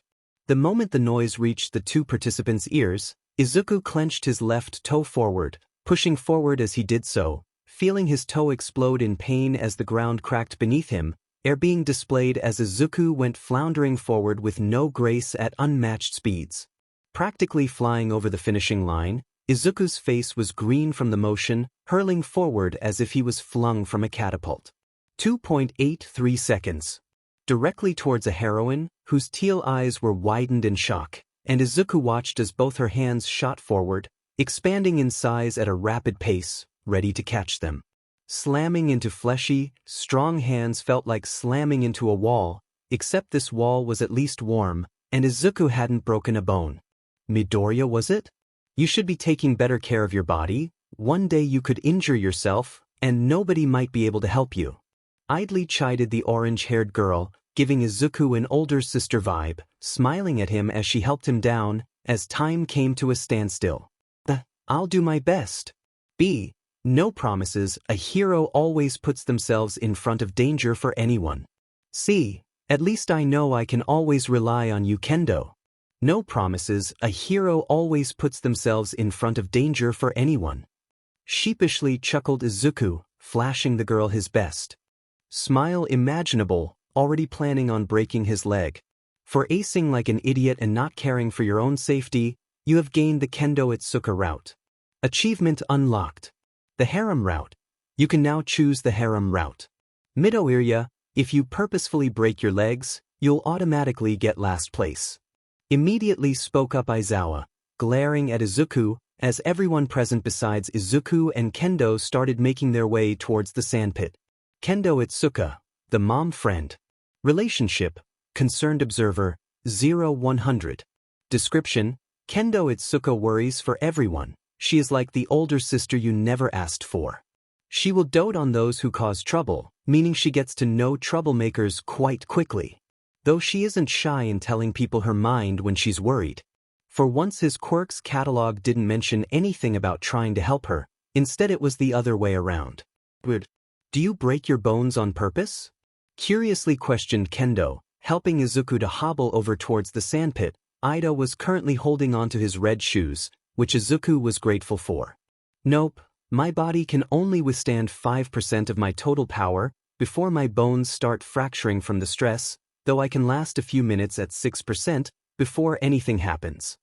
Calmly explained Izuku. For some reason the pain wasn't as bad as before. In fact, as Izuku looked at his broken finger, he couldn't feel a thing. Adrenaline. Mentally concluded Izuku, having felt the same way during the entrance exams. Why? Interestedly hummed Itsuka. It wasn't as if Izuku could walk away since he felt awkward, yet a part of him wanted to be honest with her, tell her what he went through. I'm a late bloomer. My quirk developed a few hours before the exam. The doctors think it was from the stress I was putting on my body. Before that day, everyone thought I was quirkless. Quietly confided Izuku, memories of his bullies flashing to his mind, more importantly, one particular memory that involved his childhood friend turned bully. Being a quirkless person in a society that judges people's worth by how strong their quirk is. It is tough. Honestly answered Izuku, meeting Itsuka's teal eyes, which were wide in surprise, as if she was coming to her own conclusion. You told to. Awkwardly began Itsuka, only to stop as Izuku looked away from her, only nodding partly, at the horrible question she was about to ask. Izuku couldn't have chosen a better second to be silent, since they reached the group of students, all of whom, besides Katsuki and the dual-haired boy, look at the duo. Kendo's heart has been moved by your confidence to confide in her. You have maxed out the first stage with your relationship with Kendo. Kendo Itsuka, the mom friend. Relationship, an open ear, stage 212-100. Description: Kendo Itsuka prides herself on her ability to notice when something is wrong with her friends. She wouldn't sleep a wink if she knew one of her friends were going through a hardship and not confiding in anyone. She keeps her ears open to all her friends, willing to listen to their worries without judgment. Thanks, Kendo, I needed that help a lot more than I thought I would. Awkwardly laughed Izuku, purposefully phrasing it like one, so everyone else would think it was for supporting his walk over to the sandpit, while she knew it was about listening to him. Time skip. First, Yairo Momo. Second, Todoroki Shoto. Third, Midoriya Izuku. Fourth, Bakugo Katsuki. Fifth, Kendo Itsuka. Sixth, Ida Tenya. Seventh, Tokoyami Fumikichi. Eighth, Kirishima Ijiro. Ninth, Tokage Setsuna. 10th, Tokage Setsuna. 11th, Uraraka Achiko. 12th, Shiozaki Ibara. 13th, Koryu. 14th, Tsunatori Pony. 15th, Yanagi Reiko. 16th, Azuityu. 17th, Komori Kinoko. 18th, Kaminari Denki. 19th, Jirokyoka. 20th, Hakigure Toru. Don't say it, Izuku. Mentally chided Izuku, taking just a brief glance towards his childhood friend turned bully, who was frozen in shock for more than one reason. He didn't get first and I'm ahead of him. Idly noted Izuku, feeling Katsuki's glare land on him, knowing better than to say anything, especially since he had two toes, a broken finger, and somehow a cracked rib. I lied, nobody is getting expelled. Problem child, take this note and go see Recovery Girl. Amusedly chuckled Aizawa, scribbling out a written note at an impressive speed, no doubt having done this more than once, before handing it to Izuku. Everyone else, back to class. Todoroki, do me a favor and help the problem child to the infirmary. Dryly ordered Aizawa, watching as the dual-haired boy stepped closer to Izuku, while everyone else started walking off, or in Bakugo's case, stomping. For once Izuku could antagonize his bully just a little bit, but Izuku knew he was a hero in training, and heroes had to rise above such pettiness. Good job, Kaken. You do great. Honestly shouted Izuku, smiling at his former friend, who paused, as everyone else looked around in confusion, trying to find Kaken. How quickly can you carry a guy with broken bones away from an angry, explosive guy? Quietly mumbled Izuku, taking a glance at Todoroki, who looked completely disinterested, only shrugging in response. Come here, you little sheet. Furiously howled Katsuki, a loud explosion rippling through the air, as the blonde teen glared at Izuku, and for once, Izuku could clearly see that Katsuki wasn't completely angry at Izuku. If you want a quirk so badly in your next life, why don't you go take a swan dive off of the roof? You know, I still remember vividly what you told me in middle school. Gently hummed Izuku. Katsuki stood in front of him, growling at him as if he was an animal, reeling back as he knew what Izuku meant, while Todoroki stood off to the side, nor interested in the slightest. I just have one thing to say, Kaken. I'm going to be best hero ever. I only manifested my quirk after 10 months of absolute hellish training, but I'm going to use it to save people. Determinedly growled Izuku, holding up his right hand, showing off his broken finger, before clenching his hand into a fist. The pain was back with a vengeance, making Izuku's eyes water as he clamped down on his broken bone, staring Katsuki dead in the eyes. Unwavering determination met shock, which started morphing into some sort of twisted shock and anger. If there was one thing Izuku had learned all throughout his life, the hero never ran, they stayed and stood their ground, fighting for their belief. Izuku-an, due to the fact everyone was watching, your relationship has gone up with your heroines, due how determined you are. +7 relationship with each. You can try Deku, but remember, everyone here is a stepping stone for me, and it just seems as if you'll actually give me a challenge. Lowly grunted Katsuki, a savage grin on his face as he shoved his hands into his pockets, and started walking away from Izuku and Todoroki. Todoroki mismatched eyes met Izuku's, silently assessing the curly-haired teen beside him, the guy who actually was willing to break his bones just for a test, just to prove what he was made of.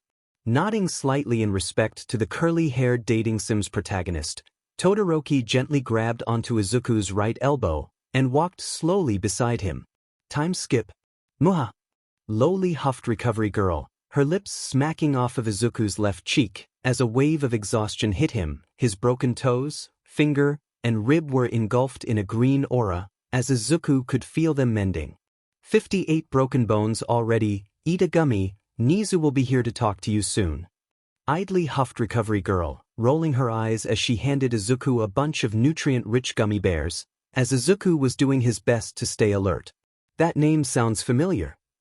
Easily decided Izuku, laying down on one of the many recovery bed in recovery girl's infirmary, trying to recall who exactly this Nizu guy was. Weird, wasn't the headmaster named Nizu as well? Just before Izuku could jolt up from shock, as he realized that the headmaster was in fact coming to see him, the door to the infirmary, and standing in the doorway was a bipedal mouse dressed in a suit.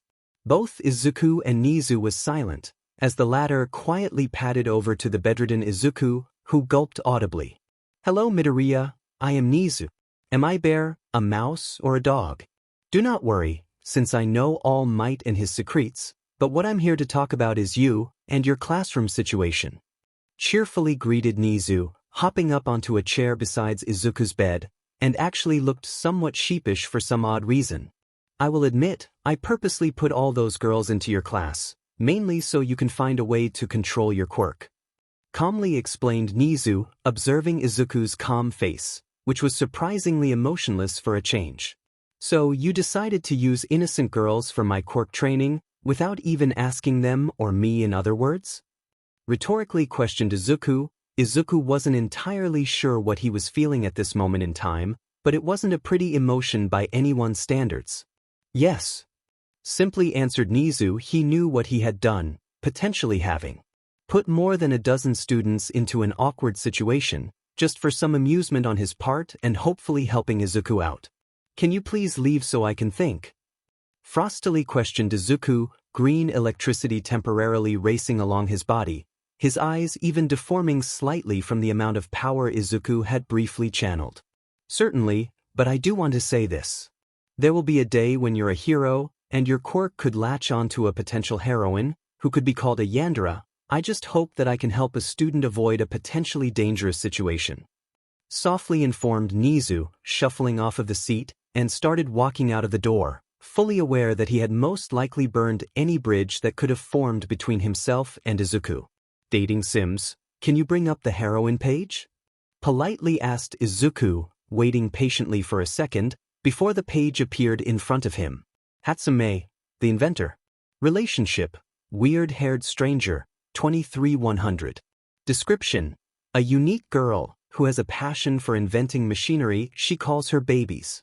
She starts hyper-focusing on the things she is interested in, and even lets it affect her health from time to time. If only there was a man who could help her. Achiko Uraraka, aspiring hero. Relationship, her idol, stage 222-100. Description: having a less than ideal upbringing in the Finnical area, Achiko has learned to be happy with what she gets. Her goal is to become a hero, so she can support her parents. What she needs is someone who she can confide in, to tell them why she wants to be a hero, so she doesn't feel so shallow compared to everyone else. Jairu Kyoka, the former musician. Relationship: she finds you funny, 57-100. Description: her parents were inspiring musicians, and it seemed as if Kyoka inherited their talents. But her dream didn't lie there, and she strayed away from the path her parents wanted her to take. She's afraid she could let them down if she doesn't succeed, if only she had a strong, reassuring shoulder to lean on. Tokage Setsuna, the self-assured. Relationship: rocky start, 33-100. Description: due to her quirk, she has been an outcast by her classmates. Now thanks to that, she finds it difficult to build a genuine relationship with anyone, struggling to make true friends. She trusts completely. Due to that, she puts on a mask, not showing off her real self. If only someone was out there that could reassure her that she is fine. Yayoro Zumomo, the mask wearer. Relationship: socially different, 16-100. Description: a girl born into the high class of society, she has been raised to be well-mannered and conceal her true emotions. She is often jealous of those who can act how they want, of those who can play with others with ease. If only there was someone who could teach her how to cut loose. Ashido Mina, dancing queen. Relationship: yin and yang, 19-100. Description: loud, extroverted, and not the sharpest tool in the shed, Ashido lives each day of life to its fullest, laughing, smiling, and having fun. She struggles to rein herself in sometimes, though tries her best to reel herself in when she notices someone who doesn't appreciate her loudness. Maybe someone can help her mellow out? Kendo Itsuka, the mom friend. Relationship: an open ear, stage 219-100. Description: Kendo Itsuka prides herself on her ability to notice when something is wrong with her friends. She wouldn't sleep a wink if she knew one of her friends were going through a hardship, and not confiding in anyone. She keeps her ears open to all her friends, willing to listen to their worries without judgment. 7 girls already, 2 already on stage 2, and Izuku genuinely felt like thrash. Who knew having a quirk could be so much trouble, but some of these girls had issues they needed help with, and now Izuku would help them, without any of them falling for him. Sounds easy enough. That's a wrap, people. The second chapter of my dating Sims Academia. Out of the 13 girls currently in 1A, only 9 are heroines who Izuku will eventually catalog within the next few chapters. Now time for an omake. My sugar daddy Academia. Is he in the right place? Simultaneously thought every single student, since the man cocoon thing looked out of place, and then for the third time that day, the world froze and Izuku was given a choice. Sir, this school is a confusing place. Do you need help finding your way out? B. Remain silent. C. Sir, do you have the matter, baby? For once, Izuku saw gold, and he was willing to live with the repercussions, even if it meant detention. If only he knew. Sir, do you have the matter, boo-boo? Curiously questioned Izuku. Already a few more active members stopped what they doing and looked at Izuku, waiting to see how the man in a yellow sleeping bag would respond. What's the matter, baby? Confusedly repeated Class 1A's homeroom teacher, Aizawa Shoda, cat lover, pro-hero, but unfortunately he wasn't up to date with ancient memes like his students, and blanched as memories of a friend doing this years back came to his mind, while he watched Midoriya Izuku wink. Izuku's dating Sims quirk had given him this confidence, for this brief second of glory, all the while unaware of what Izuku's quirk was going through. Noting sugar, how about you? Smoothly replied Izuku. Izuku had never felt so confident before, only for the confidence to leave him as the man's hair floated up, and blood-red eyes to land on Izuku, quenching any confidence Izuku's quirk gave him, and Izuku thought he saw a blush. Izukuin, for meeting special requirements, I have underwent a Quirk evolution. Aizawa Shota route unlocked. Aizawa Shota, Mr. Tired. Relationship, teacher and student, 0-100. Description: Aizawa Shota, a man who works late and never plays, giving his complete attention to his work, simply because he doesn't care about anyone in that way. If only someone could help thaw out his heart. Izuku blinked. His quirk was not supposed to affect older men. Izuku was certain of that, and immediately he regretted his choice. Now, Yurare would be a lot more awkward, especially since the majority of teachers were male. This would be a pain in the butt. Speech: hey, what is up? Shouting: OW my god damned. Thinking: she looks pretty cute. Quirk notification: cutie. Right behind you. Narrator POV. Quirk evolution, or a quirk awakening in some cases, was something incredibly rare. It had only been catalogued a total of 37 times since quirks first started appearing, and it was something Izuku thought he would never have had to deal with. In some cases, a latent, powerful ability made itself known to the user under extremely stressful circumstances. In other cases, the quirk in question grows a lot more power in seconds. And Izuku wouldn't lie, dating sims was extremely stressful at the easiest of times. Since the 8th generation of quirk users, quirk evolutions had been happening a lot more often, and now Izuku was worried. Why, you may ask? The answer was simple: quirks awakened or evolved under stressful circumstances, and at the moment Izuku was fairly certain his quirk would awaken. For once, it isn't girls. Idly mused Izuku, he would have loved to speak and ask questions, except everything but the upper part of his head was made of some sort of black smoke, meaning he couldn't speak or move. Sure, 8 people appear in my dream, something that is totally common. Sarcastically noted Izuku, he could feel something, a connection between himself and the 8 people standing in a line beside him. Izuku-an, the isn't a dream. Dating sims sounded more confused than anything. Izuku somehow knew his quirk was right. He would never dream of his quirk otherwise, so something else must be happened. Emerald green eyes snapped open in realization. Dating sims had said it the day he manifested. One for all was sentient as well, and he was the 9th user, which explained the other 8 people in his head. You're a smart kid, Izuku, now be quiet and listen. Softly hummed someone, the furthest person away from Izuku, who had white hair and a pair of green eyes similar to Izuku's own. One for all is past the singularity point, meaning all the quirks that it has collected will start awakening, but your lifespan is limited now. No person is capable of holding 2 quirks for an extended PRD of time, except my brother, meaning that one day one for all will start harming your body. Hurriedly explained the person. Izuku could feel a fire race beneath his limited skin. One for all was actually flaring up by itself, in joy of all things. What? Mentally questioned Izuku, freezing as his mind caught up to him, realizing what that actually meant for him. Just as I started my dream of being a hero, I'm going to start dying. Numbly realized Izuku, barely 15 years old, not even 3 days into Yue, and was now told he was dying. Not for 2 decades minimum, at least. So do me a favor. Kindly explained the person, whose hands were now on Izuku's misty shoulders, not phasing through them as Izuku had expected them to, but actually touched his shoulders. Live life to its fullest. Smile, laugh, cry, make memories with your loved ones, and most importantly find someone to love. Like that May girl. Amusedly chuckled the man, smiling at Izuku fondly, ruffling Izuku's hair as he did so. No. Achiko for life. Loudly howled a man, who Izuku could have sworn was all might, except for the fact he was utterly bald. Kyoka. Simply counted a black-haired man, who had his mouth covered up his hero costume, as everyone else started shouting various of his heroines' names, except for the second and third person. You're too optimistic for this.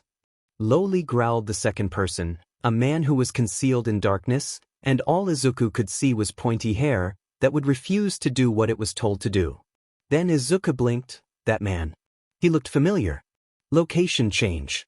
Sitting upright, Izuku gasped loudly, sweat was dripping down his forehead, his hands were trembling, as the memories of whatever it was he had just experienced came to his mind, and Izuku was scared. This wasn't some case where someone in trouble could get help. One for All was literally too powerful for anyone to host now, and it was slowly killing Izuku, if that guy was to be trusted. I need some fresh air. Softly grumbled Izuku, quietly getting out of his bed and into a pair of running shorts and a baggy hoodie. There was only one place where Izuku wanted to go at 3 in the morning, and it was oddly comfortable. To the beach it is. Idly decided Izuku. He had spent many an hour there, training to be better, so he could fulfill his dream of being a hero, so it was poetic in a sense. Where his dream started for real was where he would contemplate the end of it, though Izuku would have a minimum of 2 decades, so it wasn't completely horrible. Silently leaving his room, Izuku wasn't certain what to make of the situation. All Might would have to know for sure, but that left Izuku alone for a while. If it makes you feel better, your body seems weird. Now his quirk was insulting him. If it had never awakened, then Izuku would most certainly never be in this situation, where he had 2 quirks in his body, the latter of which would eventually kill him. Death, it was something Izuku hadn't thought about before, but now, it seemed as if it would greet him sooner than later. What do you mean by that? Curiously questioned Izuku, closing the apartment door behind him, locking it with a spare set of keys, putting them into his pocket, as he took out his phone. When I catalog heroines, I scan them. I am able to pick up their memories and biology, meaning I can tell if they have a terminal illness. When I compare the heroines' bodies to yours, even Shoto's and Katsuki's, your body is weird in comparison, and it wasn't because of the fact you have 2 quirks, it is something else. It is as if your body is naturally different. I'm not sure if I'm doing this or you're just born this way. So, I don't think you will die by having 2 quirks. It might be an ability of mine to make sure you don't die, since you are a dating Sims protagonist. Was a very distinct possibility. There was some instances where Izuku could agree with his quirk, mainly when he broke his bones, and didn't feel any pain immediately. As a matter of fact, the pain only really appeared before he was healed. That point was weak, since adrenaline could have numbed the pain, but that meant one thing: Izuku really needed to know the passive effects dating Sims had on his body. There, the text is done.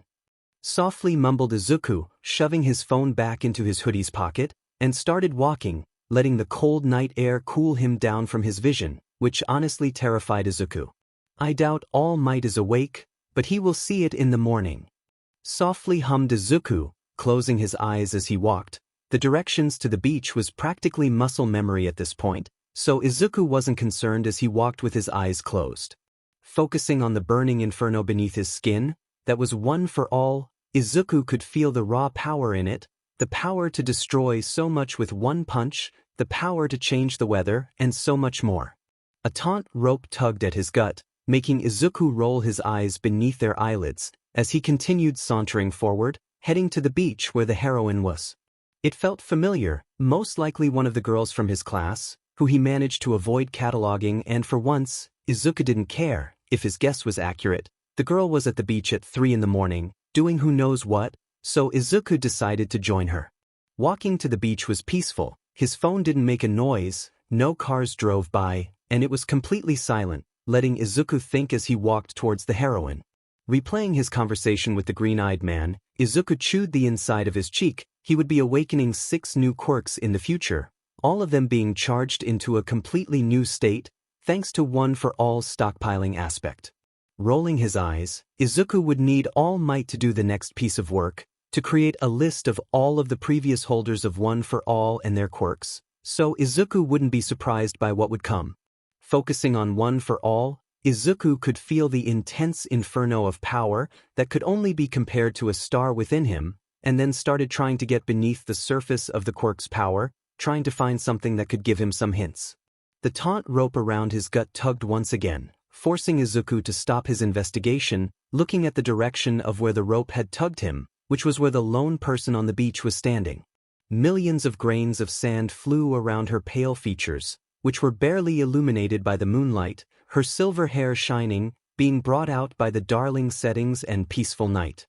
She was in 1A, Yanagi Reiko, the girl who didn't show any emotions on her face, apparently lived close enough to the beach, where she felt comfortable enough to be there at 3:10 in the morning. Now walking over to her, Izuku stayed quiet as he could vaguely make out a soft pink glow around the sand, watching as she was busy focusing on it, moving multiple streams of sand grains in multiple directions. It was oddly peaceful, listening to the waves lapping at the beach shore, sand rustling, and hearing Yanagi panting from exhaustion. "I wouldn't have expected you to be up so early," slowly commented Izuku, blanching as a stream of sand shot towards him, forcing Izuku to scrabble backwards, the sand freezing just before it would have hit his face. "I'm Midoriya Izuku, I'm in your class." Awkwardly greeted Izuku. He was a bit too tired to stammer. Dating sims was definitely helping him in that department. It was nice not having to stutter his way through a conversation. Yanagi took a moment, looking at Izuku in confusion, as she pulled the sand away from Izuku, letting it fall back down in a heap on the beach, while trying to remember him. She nodded at Izuku, recalling who Izuku was, and knew for a fact that he was in her class. "Yanagi Reiko," softly introduced the girl, bringing her elbows up to her chest and letting her hands dangle slightly, looking like an ancient zombie from some of videos Izuku had seen. "I wasn't aware that you had difficulty sleeping as well," calmly noted Yanagi, not a hint of emotion on her voice, as time came to a standstill for Izuku, making him roll his eyes. "I just like the silence. B. Just had a bad dream. C. I'm a night owl. D. How could I even think of sleeping when I'm near such a pretty girl?" Izuku took a minute to think. His quirks were slowly damaging him. It was a case of the hardware. His body couldn't keep up with the strain the software, his quirks, was putting on him. Chewing on the inside of his cheek, Izuku scanned over his options, deciding that maybe he should just go with it. Maybe it was okay to make a fool of himself every now and then. "How could I even think of sleeping when I'm near such a pretty girl?"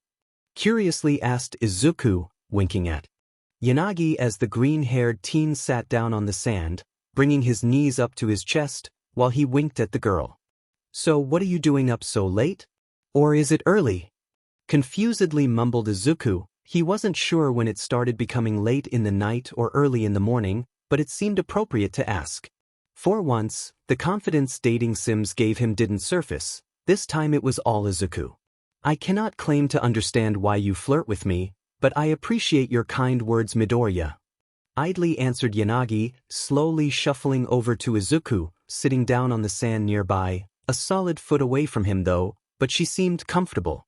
"You know, you are the first person to ask a question I've been pondering," amusedly commented Yanagi. Izuku took a moment to look at her. Her face was still completely neutral, but Izuku could see a smiling tugging at her cheeks. "Because of your idle chatter, you've gained Yanagi Reiko's interest." Yanagi Reiko route unlocked. Yanagi Reiko, spooky story fan.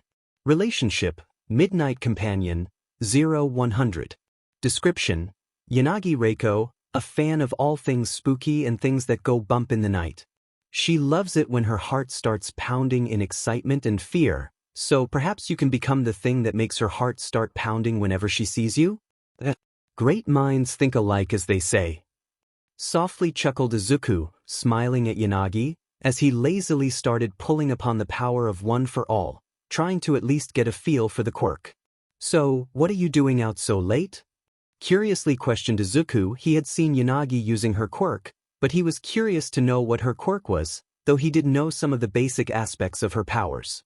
"Quirk training, mine is called Poltergeist. It allows me to manipulate anything nearby, as long as its weight is equal to or less than 62 kilograms 137 pounds. Robotically explained Yanagi, watching as Izuku's right hand was twitching about, as if he was writing something down, making her raise a brow. "What are you doing?" curiously questioned Yanagi, looking at Izuku's right hand, as it was acting as if he was writing an essay. "Huh?" Confusedly gawked Izuku, looking at his right hand, seeing it randomly moving about as if he was writing something down, as his mind clicked, realizing what he was doing. Sorry. I have a habit of taking down notes on people's quirks. Guess I'm starting to do this now whenever someone talks about their." Embarrassedly chuckled Izuku, bringing up his right hand to his neck, and slowly started rubbing it, while his face started heating up. "She thinks you are cute for your weird habits. +10 relationship with Yanagi Reiko. I won't tell anyone about your quirk," slyly informed Yanagi, causing Izuku to blink slowly, watching Yanagi smile at her own pun, making Izuku snort like a pig. That's a good one. Honestly admitted Izuku, taking a brief second to look upwards, pointing up at the crescent moon that was clear in the sky, and it was peaceful, as no two nights had the same moon. Each night had a different moon in a sense, since each was beautiful, but only so much of it was revealed. The moon is probably the second most beautiful things here. Gently huffed Izuku, looking at Yanagi and winking at her, making the girl snort a second later, as both teens realized how cheesy it was. What an attempt! She actually liked how cheesy it was. Plus 12 relationship with Yanagi Reiko. No two nights had the same shaped moon. It was the same with people, no two people were absolutely identical, and that sadly meant Izuku was no All Might. It was a somewhat sad split-second realization for the emerald-eyed teen, quickly morphing his newly forming frown into a grin, as his eyes landed on the silver-haired girl. When the sports festival is here, I'll tell the world that I am here. The successor of All Might, and I'll prove to everyone by being my own sort of hero. Determinedly decided Izuku he would still be the hero he dreamed of being, but he would do it his own way, especially when all of the quirks within him will be awakening. I'll need All Might to tell me what the quirks of the previous users were. Mentally noted Izuku, the bare bones of a plan had started forming in his head, a quick pace and solid fighting style that he would create. Do you want to do some training before we have to start getting ready for school? Interestedly questioned Yanagi, only receiving a nod from Izuku as he pushed himself off of the sand, green sparks leaping from his body. Do you think you can keep up with me? Confidently asked Izuku, shifting his stance, before immediately being knocked over by a wave of sand rushing up his left leg, forcing a mouthful of sand into Izuku's mouth. Never mind. Awkwardly mumbled Izuku, realizing that he was in fact out of his element, since Yanagi could manipulate a lot of sand. Time skip. Izuku's head slammed onto his desk. Ida was about to say something, but the fact Izuku held up one hand made him reconsider, since Izuku was early, even by Ida's standards. It had only turned 7:30, meaning there was still an hour until homeroom would even start, and so far it was only Izuku and Ida in the class, as well as a yellow sleeping bag beneath Aizawa's desk. Problem child, go to the nurse's office. The yellow oaf has made an appointment for you after what you've said. Loudly grumbled Aizawa. In other words, All Might had spoken to Recovery Girl, and now Izuku needed to go get some tests done. Yellow oaf has also gotten you the list you asked for. Idly added on Aizawa. Izuku wouldn't lie, it was kind of impressive of how dead inside Aizawa sounded, especially since that was the exact same position he had been in when Izuku had left the classroom the other day. How does he do it? Curiously mused Izuku, pulling out his number 13 notebook out from his bag, as well as a pen, before Izuku opened up his notebook and started walking, scratching his head with the butt of his pen. Okay. Distractedly mumbled Izuku, beginning to write down what he could recall about Yanagi's quirk, since Izuku didn't even have to try and remember what Vestiges had said. It was nice that All Might had been able to do everything so quickly for him. Izuku would admit that he never expected his life to become so hectic, and he still had to tell his mother about dating sims and One for All, but that was a problem for future Izuku. Making his way through the deserted hallways of Izuku was busy scribbling down what he knew about Yanagi's quirk, what her limits were, while writing down various questions. Can she lift as many objects as she wants, as long as they weigh less than her limit? Interestedly questioned Izuku, a warm breeze blowing against his face, making Izuku look up at the source, already knowing exactly where the heroine was. May! Loudly gasped Izuku. He hadn't expected May to be here so early. He didn't get to see her yesterday, but it was a welcome surprise.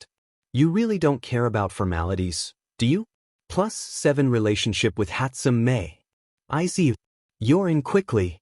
To the support room.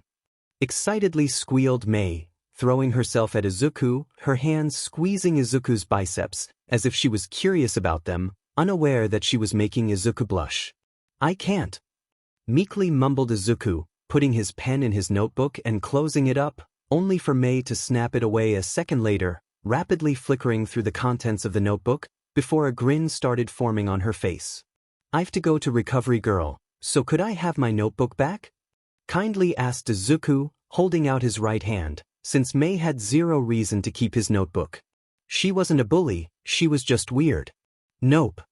Simply answered Mei, popping the P as she did so, grinning at Izuku as she gently put it into the hem of her skirt without a care in the world, forcing Izuku to look away as quickly as he could, since Mei wasn't the sort of girl to wear tights, and Izuku knew hell would be raised if he saw anything. Then the click in his head appeared.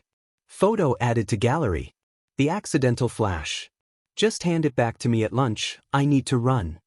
Awkwardly huffed Izuku, his face still beet red. Izuku didn't waste a second in turning around from Mei, and stiffly started walking away from Mei, heading towards Recover Girl's office. She found the fact you didn't say anything about seeing her underwear choice nice. Plus 20 relationship with Mei. Izuku could not have ran faster if he tried. That was the thing about seeing something you shouldn't have, you knew you would be in trouble if you mentioned it. Time skip. You're right.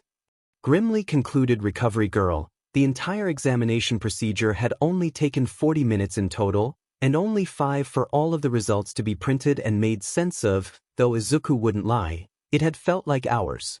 More quirk factors are appearing in your cells. So far there's enough quirk factor in each of your cells to make it seems like 4 quirks have already formed, meaning there's still 4 left.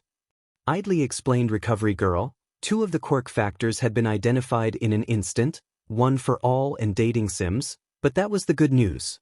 Young Midoriya, I'll hand you the notebook after this.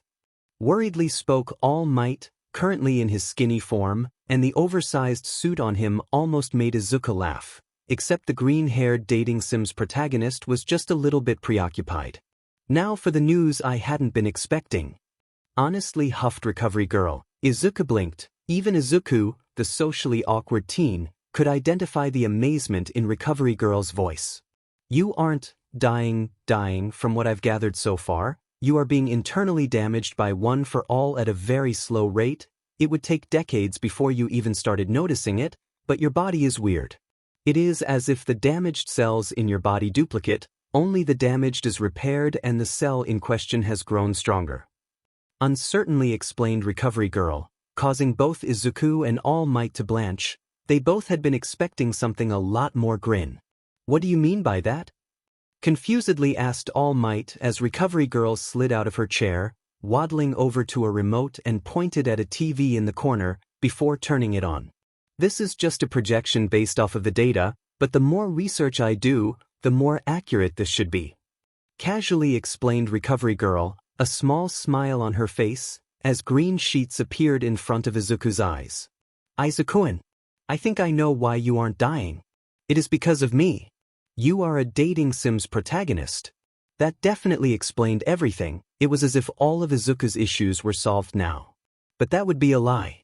Focusing on the TV, Emerald Eyes watched as red blood cells appeared on the TV, which was sped up to 20 times the original speeds, and everyone watched as green electricity started sizzling from the cell, slowly breaking it down. Everyone watched it for a few minutes, until the red blood cells had broken down to the point where it looked like a rotten orange, a few holes in it that shouldn't be there, seeping cytoplasm, and then something weird happened. It was as if Izuku's blood cell had become digitalized, breaking down into ones and zeros, reforming a minute later, which was most likely more than 20 minutes, before the ones and zeros disappeared, leaving behind a red blood cell that looked healthier than before, stronger even, only for the process to happen again. Once again the cell turned into something like a rotten orange, but this time all of the holes were just a minuscule amount smaller than they had been. Izuku-kun, your body has taken on the properties of a dating sims protagonist. How many dating sims have you played where the dating sims protagonist has gotten sick or was ill? I think I do a lot more than actually catalog girls for you. You make them fall in love, and I make your body somewhat digital-like. I think that means you can't get sick anymore, and it also explains why you only feel the pain of breaking a bone for a few seconds. It will take time, but I think eventually you'll be immune to the decay effect One for All is having on you. That makes a lot more sense now. Exasperatedly sighed Izuku. It would most likely take a few years before he is completely immune to the decay effect, but Izuku could live with it. Then the bell signifying the start of homeroom happened, and Izuku realized that he was late. He was going to be so late that it wasn't even going to be funny. Time skip. Midoriya, what time do you call this? Dryly questioned Aizawa, snapping close his registration book, taking note of everyone who was in, which was everyone, and Izuku couldn't help but roll his eyes. Aizawa already knew this. Luckily Izuku had the notebook All Might had made in his right hand, and the green-haired dating sims protagonist was so looking forward to it when he had the time.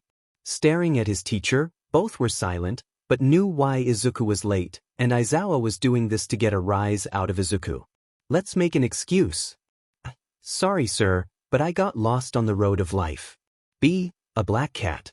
Crossed my shadow on the way here, so I had to take long a way around. C, D, I was with Recovery Girl, I broke a finger. Izuku was fairly certain he had heard the first excuse from a show when he had been younger, the second would make everyone believe he was superstitious, the third could be seen as defiant, and the fourth was the closest one to the truth. But Izuku at least wanted to get back at Aizawa for calling him out, since the man who looked as if he lived beside a dumpster knew what was up, so Izuku picked a. Sorry sir, but I got lost on the road of life. Apologetically huffed Izuku, shrugging his shoulders while giving a slight bow, doing his best to look nonchalant about the whole ordeal, while sauntering towards his seat. I'm so dead later. Easily concluded Izuku, sitting down on his seat, well aware of the fact that everyone was looking at him, some in annoyance and others in respect. Such nonchalance. They find that cool. +3 relationship with every girl present. Izuku's eyes met Aizawa's eyes, his black eyes stared into Izuku's emerald green, completely devoid of all happiness and anger, which was frankly quite intimidating, but what was worse was the fact that Aizawa just looked disappointed. Slowly curling up on his seat, Izuku gulped audibly, seeing that Aizawa was slowly smiling, and it wasn't a nice smile either, it was a creepy one that promised Izuku pain. We're working in pairs for this. You can choose who you work with, except the problem child and Yaoyorozu, you two will work together. Idly ordered Aizawa, making some of the students snigger at the fact Izuku had been singled out. Izuku blanched as everyone started getting up and making their way over to someone else's desk, and Izuku honestly didn't know what he was supposed to do, so the green-haired dating sims protagonist gathered his pencil case and a copy, just in case he would need them. Green eyes landed on Yaoyorozu, the girl who had the lowest relationship with him, which was sort of a blessing, but also something that could be a nuisance. Yaoyorozu's eyes landed on Izuku, as the shorter boy awkwardly shuffled through the room, avoiding anyone who could have bumped into him with ease, all the while Izuku's face remained completely impassive, as the dating sim's protagonist was trying to figure something out. It wasn't anything selfless, more so selfish. Izuku just wanted to be friends with the people in his class, without dragging half of the class into a love drama. If I include me, the source of the drama, that means a total of 10 people in the possible love drama I could theoretically start. Sadly concluded Izuku, as he closed in on Yaoyorozu's seat, putting his pencil case and notebook on Yaoyorozu's table, as she pet a brow at him in curiosity. Aizawa never said what we are doing, so can you tell me please? Awkwardly asked Izuku, offering his best smile, doing his best to appear normal, since he was not normal by any stretch of the imagination. Having a quirk that could change the weather with a single punch, check. Have a quirk that made your life a dating sims game, check. Have multiple quirks rapidly awakening inside of you, that can arguably be as strong as One for All in some way, check.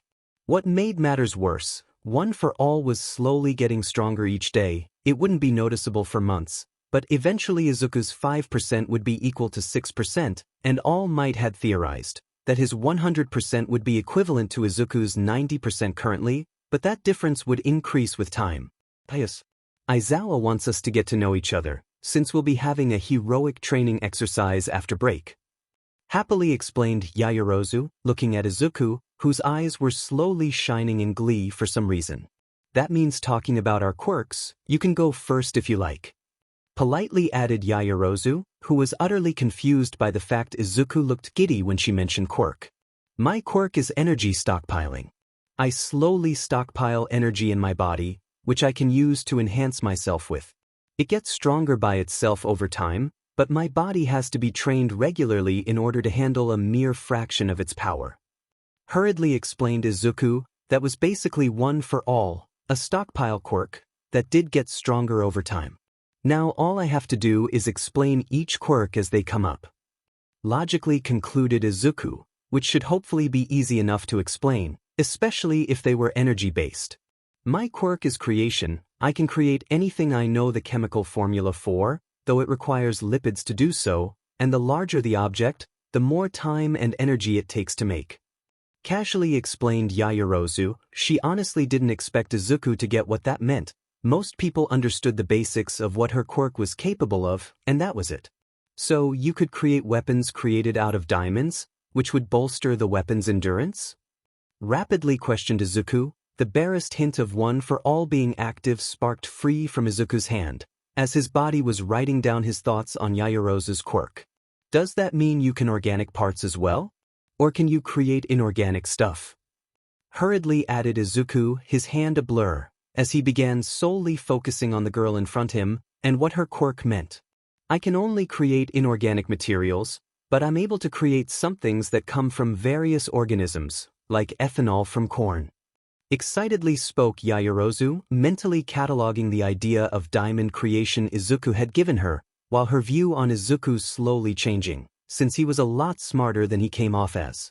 What about anything related to nuclear radiation? Cautiously asked Izuku, though while Izuku wasn't an expert in nuclear radiation, he knew that it was incredibly dangerous. Yep, though my parents have taught me extensively of what it is capable of, so I will not be using it unless there is a crisis that truly needs it. Slowly explained Yaoyorozu, watching Izuku carefully as he seemed to tense up, and his eyes focusing on something in front of him, even though Yaoyorozu couldn't see it. I have been ignoring the notifications for too long. Awkwardly decided Izuku, taking a brief glance at the clock behind him, telling Izuku that the time had flown by, being too enthralled by the fact that Yaoyorozu must have the versatile quirk in existence. For being so invested in her, your relationship with Yaoyorozu has increased by +3. She's happy that someone actually realizes what her quirk is truly capable of. +6 relationship with Yaoyorozu. You have given her an idea, and she appreciates it because it will be a huge help. +7 relationship with Yaoyorozu. Due to your quick mind, Yaoyorozu wants to get to know you better by herself. Your current relationship with Yaoyorozu has been automatically maxed out due to her desire to pick at your brain. Yaoyorozu Momo, the damsel. Relationship, not quite what she thought, stage 20100. Description: Yaoyorozu Momo, a girl born into the upper class of society, with a quirk to match. Yaoyorozu is jealousy of those who can act so freely and didn't seem as if the pressure was actually affecting them, and she needs help. She needs to know that she is okay, that she is enough. That was a lot more grim than Izuku had been expecting. Izuku wasn't a fool, he was well aware of the fact that quirks could have cons, just as they could have their pros. Some people suffered from quirk addictions, which was when a person's quirk forced them to do stuff they wouldn't normally do. An example would be someone with a vampire-like quirk going on a rampage due to the lack of blood intake. But it seemed as if the pressure was coming from her parents instead, which made the situation a bit more delicate. Since this wasn't something Izuku could solve with a punch, it would require something more delicate. Green eyes lighted up. Izuku knew he would most likely regret this, not because he didn't want to do this, but there was a large possibility that Yaoyorozu could develop a crush on him. Izuku would help her, or break down in tears trying, and Izuku wasn't certain which one was more likely to happen. Time skip. Idly looking at the rice on his plate, Izuku was trying to feel excited for the next class, which was something to do with actually heroics training, but Izuku simply found the urge, since there was a more immediate issue, where he would sit. Green eyes darted across the cafeteria, trying to identify somewhere he could sit, somewhere where there would be no heroine to catalog, since Izuku could feel a good few heroines he had and hadn't cataloged yet in the cafeteria, and the number was a lot higher than he had been expecting. 11 heroines in total were in the cafeteria. Midoriya, have a seat over here, boisterously shouted Ida, not aware of the fact that Izuku had purposely trying not to sit there, since both Achiko and Yaoyorozu was sitting there as well, and if Izuku was correct, there was room for more people as well.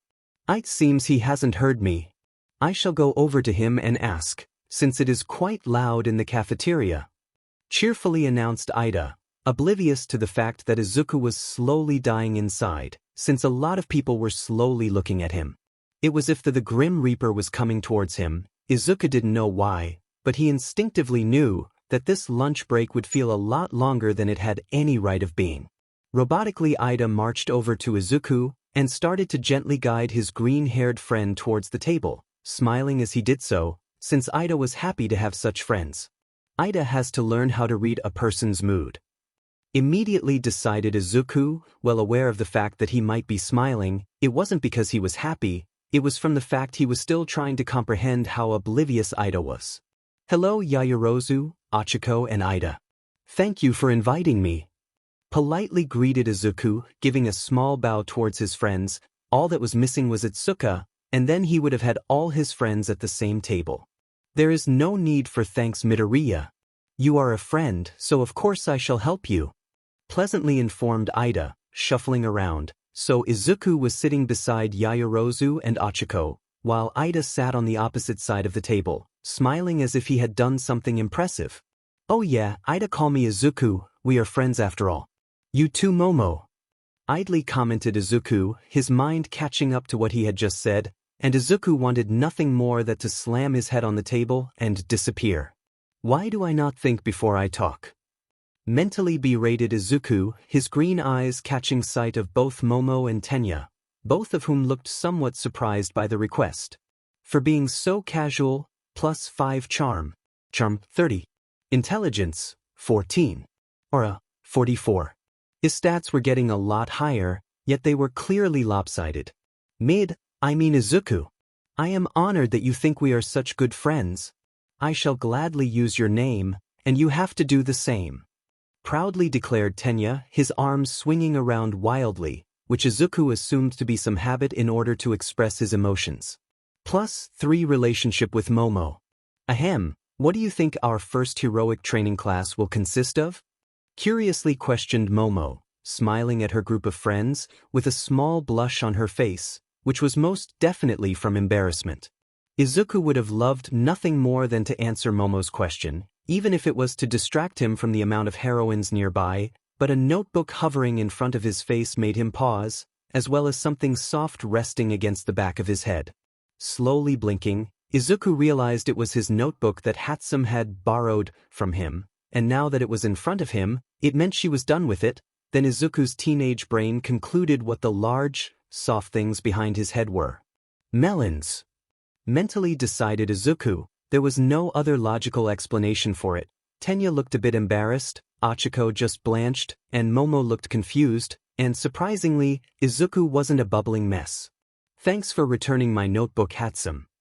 Calmly noted Izuku, the green-haired dating sims protagonist was on autopilot, having not expected for something like this to happen, especially what he saw earlier from the girl. How did you know it was me? Childishly whined Hatsum. The world came to a standstill, as multiple choices on how to answer that question came up, and Izuku was grateful for some time to process what had just happened. A. Your melons were a good giveaway. B. I can smell oil off of you, and you're the only support corps student I know. C. How could I forget you, May? D. I remembered you borrowing my notebook early. The first choice was arguably the worst, since it would make Izuku look like Mineta, which was worse than being a Deku. The second choice was logical, since Izuku did smell oil off of her, as well as some smoke. The third choice was actually pretty decent. It was smooth, and it would definitely get a reaction out of her, but it would mean using her given name without permission. Lastly, the fourth option, it was just bland. The fourth option is likely not to increase my relationship with Hatsum. Immediately decided Izuku, taking a moment to turn around while everyone else was frozen, and took a look at May, who was leaning over the back of the seat, resting where he was. She was smiling, her yellow eyes sparkled in excitement at something, while she balanced her tray with her left hand, and dangled the notebook with her right hand. She was pretty, it was something every heroine had in common, but Hatsum was arguably the one who would stand out the most compared to the ones Izuku had already catalogued. A plain black tank top was covering her upper body, bits and pieces of grease and oil covering her tank top and arms, with her workshop overalls tied casually around her waist, which the overalls were quite baggy while covering her legs, and some safety goggles on her head. If Izuku was completely honest, he felt lucky seeing Mei like this. The dating Sims protagonist truly thought Mei was captivating. "How could I forget you, Mei?" rhetorically asked Izuku, his eyes only closed for a brief second. But the moment Izuku opened up his eyes, he was back in the place where he had been before time froze over. That was pretty smooth. +4 charm and aura. For using your head, your intelligence had increased. +5 intelligence. You made her blush. +7 relationship with Mei. Everyone went silent. Now that Izuku realized it, a lot of people had actually went silent, and Izuku could clearly hear a lack of noise in the cafeteria of all places, which was a bit concerning. Titling his head to the side in confusion, Izuku was doing his best to fight down a blush, while Mei awkwardly dropped Izuku's notebook into his lap, as she slowly made her way towards Tenya, and sat opposite Izuku. Noise erupted in the cafeteria. A lot of people simply didn't care about what had just happened, but people stared over at the table, where Izuku was sitting, and was eyeing the green-haired teen. Meanwhile, the table where Izuku was sitting at was slightly off. Achiko and Momo were silently communicating with the other via their eyes. Mei was trying to calm her blushing face, and Tenya was being Tenya. "Tenya, you're related to Ingenium, aren't you?" curiously huffed Izuku, purposefully trying to direct the conversation somewhere. As long as it wasn't the awkward silence, Izuku would gladly talk about it. If only Izuku's that luck was actually that good. "Hey Izuku, why do you flirt so much with girls?" inquisitively questioned Achiko, staring at Izuku, while Tenya slowly lowered his arms, since he was about to happily explain his relationship with the hero Ingenium. "Good luck, Izuku-an." Staring wide-eyed for a second, Izuku realized dating Sims wasn't going to help him, meaning the socially awkward teen would have to explain the situation himself, and to be honest, Izuku was not looking forward to it. Logically speaking, he couldn't tell them that he had 2 quirks, since that was impossible, with the exceptions of Izuku himself and the first one for all users' brother. Awkwardly hummed Izuku, trying to think of an explanation. His intelligence, which wasn't linked to dating Sims, was failing him, and Izuku would admit, he thought he was smarter than the average person. "I dunno," sheepishly admitted Izuku, nervously rubbing the back of his neck and hiding his face as he started tearing into his food, noting the fact that break would be over soon, and he had barely eaten. Not even a second later did the bell ring. Izuku was thanking whatever deity of luck had blessed him for this opportunity to not answer that question, since talking about dating Sims would make things awkward. Hurriedly putting his notebook beneath his arm, Izuku easily balanced his plate of food with his left hand, as the teen awkwardly shuffled through the cafeteria, avoiding every other heroine, since Achiko's words still played on his mind. "Why do you flirt so much with girls?" If Izuku was lucky, by the time the sports festival came around, he wouldn't be known as a Casanova by his classmates, as well as the rest of Japan. Time skip. The males' changing room, a place where testosterone was mainly rampant, except for when there was barely any males in the class, not even making up the halfway mark. It was fact that the female-to-male ratio in 1A was heavily skewed, 13:7, almost a 2:1 ratio. Looking around the changing room, where each male was putting the finishing touch to their hero outfits, Izuku couldn't help but feel as if he was incredibly bland compared to each male. Not that Izuku thought of himself as ugly, average perhaps, maybe a cute sort of average due to his freckles, but despite liking girls, Izuku would admit each of his fellow male classmates were eye-catching. Todoroki Shoto, son of Endeavor, a unique hair color, red and white, as well as a scar over his left eye, and the fact they were different colored eyes was also very interesting. Bakugu Katsuki, a gremlin from hell, loud and proud, he definitely had the bad boy personality, and was quite explosive while also being one of the smarter people in the class. Kirishima Ijiro, Izuku didn't know much about him, but he could tell that Kirishima would be there for you, and was incredibly reliable. It also helped that his hair made people look at him. Kaminari Denki, unique hair which matched his quirk, he was also a bit of a playboy as well, a similarity Izuku didn't want to share with the teen, not that it was bad, but Izuku would rather not be known as a playboy. Ida Tenya, tall, broad, reliable, and knew what it meant to be a hero. He was also the younger brother of a hero, and would stick through your side through thick and thin. Tokoyami Fumikage, the mysterious boy who practically screamed goth and edgelord, he seemed distant, but no doubt would take time to open up, but it would be worth it. Why am I thinking this? Confusedly mused Izuku, shaking his head from side to side, nodding at Tenya as their eyes briefly met. One teen was in a suit of armor, the other was in an outfit his mother made for him. Midoriya, are you supposed to be a bunny? Curiously gawked Kirishima, casually lumbering up to Izuku, waving at the green-haired teen, as he put the finishing touches to his costume. No. Uncertainly answered Izuku, since he definitely did not intend on his hero outfit to remind someone of a rabbit. Could they not tell it was clearly based off of All Might? Ah. Awkwardly answered Kirishima, an awkward silence filling the males' changing room, since some of the males were curious about reaching out to one another, especially since there was such a large difference in genders. Izuku-an, I'm doing you a favor here, so appreciate it. You remind me of Crimson Riot. B. Am I the only one getting hard here? C. I think you are the manliest man in the history of manly men. Quick. Mentally berated Izuku. Time hadn't come to a halt this time, making Izuku mentally note the fact it was heroin exclusive, and that dating sims apparently had the power to make small talk, small victories it seems. I think you are the manliest man in the history of manly men. Amazedly informed Izuku, who was currently beyond embarrassed, and curling up in a hole and forgetting about his life sound more than appealing towards the dating sim's protagonist. +2 charm. Izuku twitched, something that was warranted in the grand scale of things, considering Kirishima looked as if he had been given a puppy and loved the thing at first contact. Kirishima merely nodded at Izuku, obviously too emotional to speak at the moment, which Izuku was grateful for, since everyone besides Tenya was giving him an odd look. Title unlocked. Manly bro. You're a manly man? You're also Kirishima's best bro. Achievement unlocked. Bros, get yourself a bro. X2 relationship increase with Mina. Bro. I know we just met, but if you need anything don't be afraid to contact me. Sincerely choked out Kirishima, handing Izuku a piece of paper that had the redhead's phone number on it, and Izuku squinted. Kirishima did not have that in his hand a second ago. Bravo Izuku. You are truly someone I inspire to be like. Being able to touch the hearts of those around you. Truly a trait any hero should have. Proudly announced Tenya, walking over to Izuku and Kirishima, with resolve clear in his eyes, despite them being hidden behind a helmet.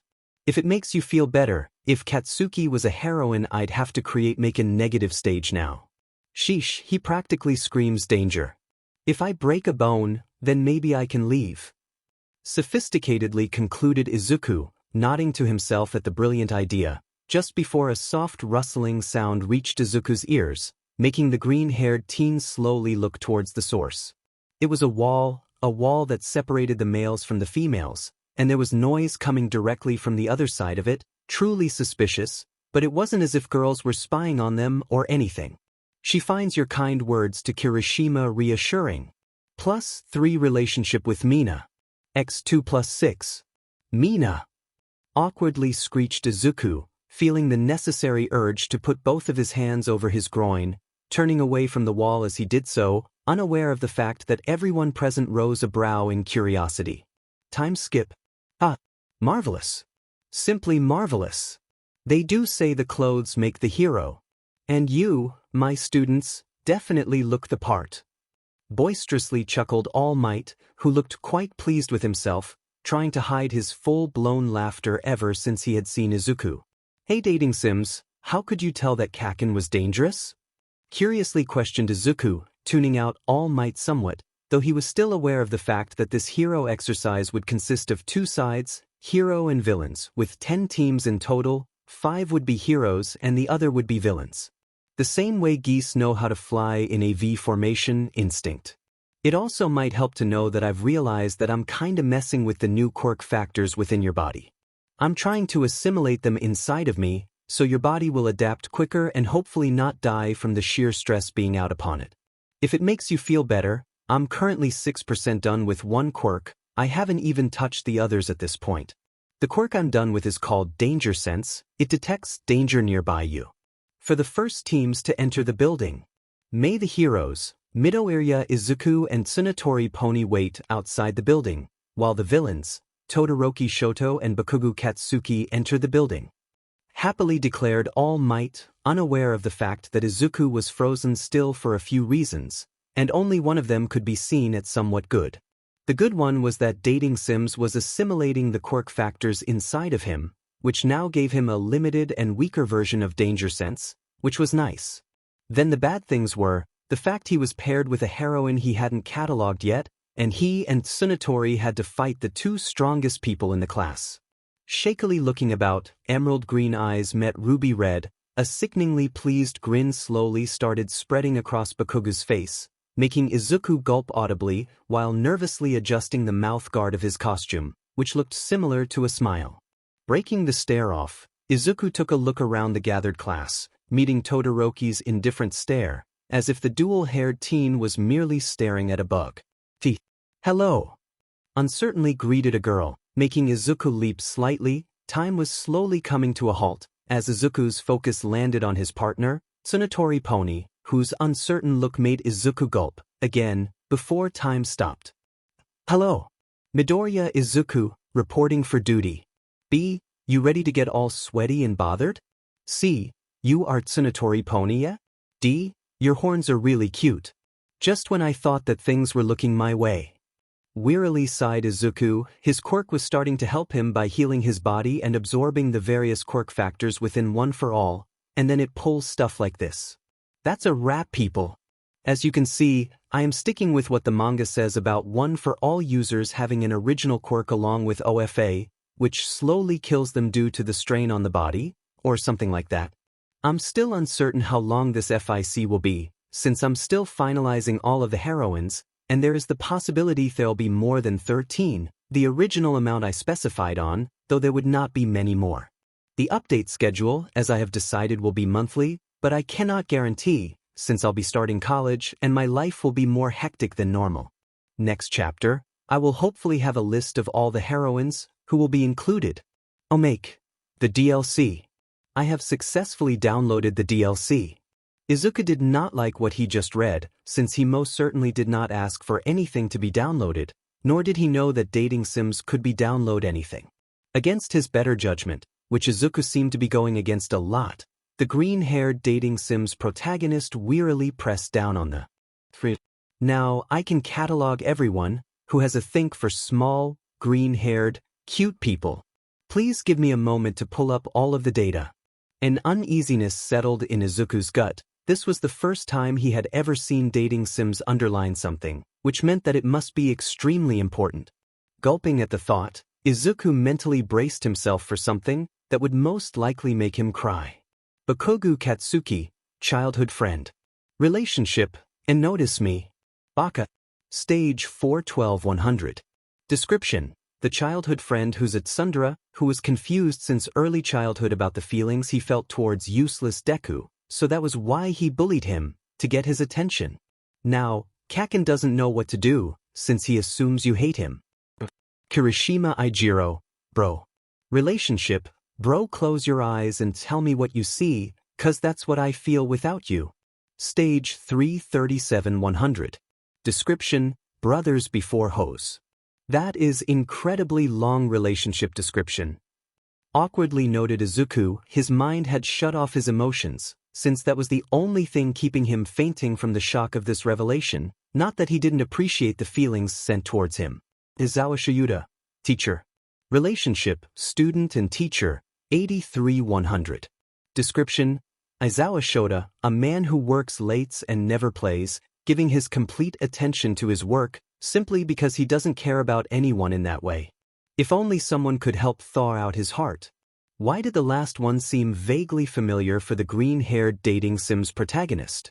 Now, Izuku had to thread delicately, since his childhood friend loved him and his bro had a crush on him, and with that, a burning fire of determination entered Izuku's eyes, as he picked up his phone and started typing, since this was something he should have done a long time ago. Nodding to himself in satisfaction, Izuku hit send without a second thought.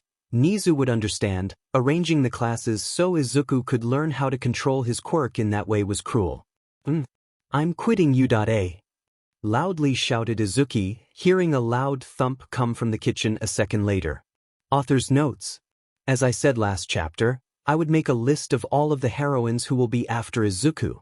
Hatsume, Yayorozu Momo, Uraraka Ochiko, Ashido Mina, Jiro Kyoka, Kendo Itsuka, Yanagi Reiko, Tokage Setsuna, Shiozaki Ibara, Tsunatori Pony, Heido Nijire, Toga Himiko, Todoroki Fuyumi, Lady Nagin Lady Nagant. A grand total of 15 girls, all of whom will have an individual ending eventually. Speech, hey what is up? Shouting, OW my god damned. Thinking, she looks pretty cute. Quirk notification, cutie. Right behind you. Narrator POV. Hello. Midoriya Izuku, reporting for duty. Goofily greeted Izuku, nervously nodding at his battle training partner, who meekly offered him a smile in return for his greeting. You ready to fight those two? Curiously asked Izuku, already beginning to walk over towards a small table set up outside of the building, which already had everything the newly made duo would need. I am yes. Slowly answered Tsunatori, seeming to tumble over her words as she spoke, and Izuku's ears managed to catch traces of an accent, not quite sure where it came from, but he has heard it before. Sorry if my Japanese is not so good, I'm American.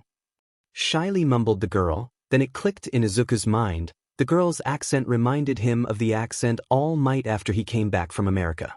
I know some English myself, and I don't mind teaching you some Japanese if you want. Kindly offered Izuku, reaching the table with Tsunatori in tow, handing the girl an earpiece, before scanning over the blueprints in front of him. Hello teacher and student. You have unlocked the Tsunatori Pony route. For the kind offer, you have received +7 relationship with Tsunatori Pony. For using your brain to get close to a girl, +4 intelligence. Tsunatori Pony, transfer student. Relationship, that friendly guy, 7/100. Description, having been born and raised in Texas, America, Tsunatori Pony is slowly adapting to the new customs and language that Japan has introduced, and she is quite upset because of her current shortcomings. If only there was someone who could help her adapt more and show her the ropes of what Japan has to offer. Really? Please. Excitedly squealed Tsunatori, smiling as if she won the lottery, quickly quelling her happiness, in favor of doing her best to memorize the layout of the building. The newly made duo remained silent for a minute, memorizing the blueprints of the building, before Izuku's eyes glazed over, his mind racing through all of the information he actually had on his two opponents. It helped that Izuku had no Bakugu since they had both been in diapers, and because of his analytical mind, Izuku knew nearly every possible counter for the blonde-haired gremlin. Todoroki Shoto on the other hand was vastly different. Izuku knew that he was the son of Endeavor, he could shoot ice out of the right side of his body, and if the tidbits of information Izuku had heard were correct, Todoroki Shoto could use fire from his left side. The main issue was at the moment for Izuku was the principles behind Todoroki's quirk, which would heavily alter how Izuku and Tsunatori would deal with him. Does he produce the ice from his body, or gather water molecules from the air and unleashing them in a burst? Or is it that the ice come from the water within himself, and prolonged use of it dehydrates him and gives him frostbite? There is a possibility that it is something else. Idly mumbled Izuku, his mind hurriedly coming up with possible counters for the dual-haired teen, and possible weakness that his quirk gave him. If his fire is anything like Endeavor's, then he could turn us into a crisp husk with ease. But like every fire quirk, the user raises their internal body temperature, which destabilizes their cells. But his ice will counter that. Slowly realized Izuku, a battle of endurance would most likely be foolish, since Todoroki could stabilize his internal body temperature, while Izuku only had so many bones to break. She's impressed with your analytical mind. +3 relationship with Tsunatori. Wow! Amazedly whispered Tsunatori, giving Izuku's a thumbs up with a grin on her face, before she cleared her throat. My quirk is called Horn Cannon. It allows me to detach and launch my horns as projectiles.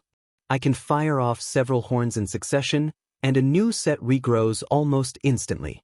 I can also control them after I launch them. And I'm even trying to fly with them. Happily explained Tsunatori, already knowing that Izuku would come up with a strategy for them. Kaken will try and find me first. He isn't the type to work with someone, no matter the challenge, and Todoroki doesn't seem the most social. Rapidly noted Izuku, trying to identify if they would work together, which is highly unlikely, meaning they would split up. If Kaken tries to find me firstly, that means that only one person will be guarding the bomb at any given time. Which means... Calmly realized Izuku, his eyes hardening as he gazed up at the building, allowing his eyes to trail higher and higher. Until they landed on the roof. I have a plan, and I hope you know how to fly on your horns. Determinedly noted Izuku, stretching out his legs, as more and more of a plan started to come to him. Location change. I wonder how Izuku will do? Curiously hummed Tenya, intensely observing the screen that had Izuku and Tsunatori on it, before slowly adjusting his gaze until it landed on the two villains of the exercise. He's obviously gonna go in and kick their butt. Boisterously declared Kirishima, his faith in Izuku unwavering, since a guy who can appreciate manliness can only do one thing, if he liked it or not, and that was kick butt. Go on Brodwaria. Happily cheered Kirishima, absolutely stoked at the thought of fighting beside Izuku one day, while every female present simultaneously rolled their eyes. Ijiro sure has changed. Amusedly noted Mina, smiling at her friend, who she had known for years at this point, remembering the black-haired boy, who didn't have a spine. Time had definitely changed him. If we are just taking in facts, the villains have the stronger quirks, but the heroes are smarter. Calmly informed Momo, she knew that the villains were quite smart, but they weren't Izuku-level smart, and Izuku was most likely the only person in the class who could rival her in intelligence. Slowly the students started falling into chatter, gathering into social groups that had first popped up on the end of the first day, though there was some subtle differences, mainly Kirishima and Momo joining Achiko and Tenya. All Might blinked, being forced to adjust the earpiece in his ear, just to make sure he had actually heard that correctly. The plan his student was unique. The villains on the other hand. Awkwardly noted All Might, watching young Bakugo storm out of the room, with a scowl on his face, while adjusting the clunky gauntlets on his forearms, leaving behind an annoyed Todoroki. I know I should not have favorites, but I hope Midoriya wins. I also hope he's had a chance to go over the notebook I made for him. Concernedly mused All Might, since there was no telling how quickly the predecessor's quirks would awaken within Izuku and prepare for them. Most of the notes were from his memory, but a good few had also been supplied by the internet, mainly Wikipedia, a gift from the gods in All Might's opinion, which had helped him get the name of the predecessor's quirks as well as their function, but not the finer, crucial details that was needed. The other concern was Izuku's quirk, dating sims, and what that entailed for the green-haired dating sims protagonist. One for All has always been used for combat, so there is the possibility that it could make some changes to Izuku's quirk, because it is sentient. Logically theorized All Might, none of the predecessors had a sentient quirk, so Izuku and himself would be alone with that. Begin. Calmly ordered All Might, a soft smile on his face. He was proud of Izuku. He had grown on him, firstly because of his heroic spurt, and then his unique charm. It also wasn't bad that he had 2,000 yen resting on Izuku, ending up Hatsum May before finishing one. Sue him, All Might was human too, and he was the only one, besides Izuku, who had a list of all of the potential heroines within Yude, and he liked to think he knew Izuku's preference. Location change. She finds you cute in that position. +8 relationship with Tsunatori Pony. I feel as if something is wrong. Lowly mumbled Izuku, currently being the one held in a bridal hold, having his arms wrapped around Tsunatori's neck, and doing his best to remain completely focused on the fact that they were slowly flying upwards. Darlin', don't be afraid. I gotcha. Hauntingly chuckled Tsunatori, having started to use English around the green-haired dating sims protagonist, and she seemed to enjoy the plan a bit too much for Izuku's liking in all honesty. The plan is quite simple. Tsunatori will fly us up to the top story window, where we'll enter. Kaken will be downstairs searching for me, which will give us time to scan the top floor and hopefully find Todoroki alone with the bomb. Hopefully, mused Izuku, he knew that the plan could fall apart for any array of reasons, from external factors to internal factors, but Izuku did have a backup plan. Danger. Just as the duo started rising off of the ground and steadily flying upwards, a tingle crawled down Izuku's spine. Something primal within his body told him that something was about to happen. Not even a second later did Izuku see his breath come from his mouth. The air had been cooled to such a degree so quickly that even outside the building was cold, and then the building groaned. A layer of ice as thick as a fist sprouted up around the building, slowly encompassing the entire building, meaning that not only would everyone's maneuverability be horrible, but it meant Izuku would have to break open a window, which could alert the villains to their location. The noticeable positive change was that Izuku knew where the ice came from, since it crawled around the building and had to crawl downwards, meaning Todoroki was on the other side of the building somewhere on the top floor. Top floor, other side of the building. I'll have to bust open a window to get us in. Loudly shouted Izuku. The tingling down his spine was starting to calm down ever so slightly, as Tsunatori slowly adjusted their course, heading in the direction Izuku told her to in. Dating sims, what was that feeling? Confusedly asked Izuku, hardening his gaze as Tsunatori was homing in on the general area where the ice originated from. That is the telltale sign of the quirk I told you I had started assimilating. It is called danger sense, and it lets you detect danger before it happens, but I've only assimilated 6% of it so far. Within a few days, I should have assimilated it completely, but for now it isn't as strong as it could be. So far, danger sense can only detect large-scale sources of danger, but let's say if someone threw a rock at you, danger sense couldn't detect it because it is so small, but that should change once it is completely assimilated. Midoriya, do you mind opening up the window? Politely asked Tsunatori, snapping Izuku out of his daze, before she started wobbling ever so slightly, which certainly helped Izuku speed up, since plummeting 5 stories wasn't on his to-do list today. Silently Izuku reached forward, eyeing the frozen-over window and pursed his lips. Todoroki either got lucky, or he had actually planned to do that. Either way, now Izuku would have to break it open. Channeling one for all safely throughout his body, which was still 5%, Izuku eyed the window, more specifically the corners of it, his mind coming up with a plan a second later. Try and stabilize us as much you can, we might be pushed back. Wearily informed Izuku, giving Tsunatori a few seconds to get ready, before quickly jabbing forward, his fist going through the first corner of the window. She is grateful for the warning. +6 relationship with Tsunatori Pony. Repeating the process a few more times along the top of the frozen-over window, Izuku clamped his right hand across the top of the window and started pulling forward, while Tsunatori was helpfully enough to start pulling back as well. After a second of resistance, the ice fell away, leaving behind a hole large enough for both teens to fit through easily enough. Shakily flying through the window while crouching, Tsunatori placed Izuku on the ground. Both of them were near enough to the room where the bomb was being held, and both silently agreed to gather their bearings. Izuku knew that the room containing the bomb was only a few rooms away, but there was 2 variables that Izuku could only try to account for. You cheap knock-off of the Canadian flag. When I get my legs out of your shitty ice, your face is going to look even more ugly. Furiously howled Bakugo, his voice echoing from downstairs, which Izuku was grateful for. It meant that Bakugo was currently occupied, meaning it would be a 2-on-1.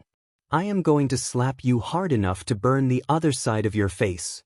Viciously shouted Bakugo, yet Izuku couldn't help but smile ever so slightly, because for once, he wasn't on the receiving end of Katsuki's colorful insults.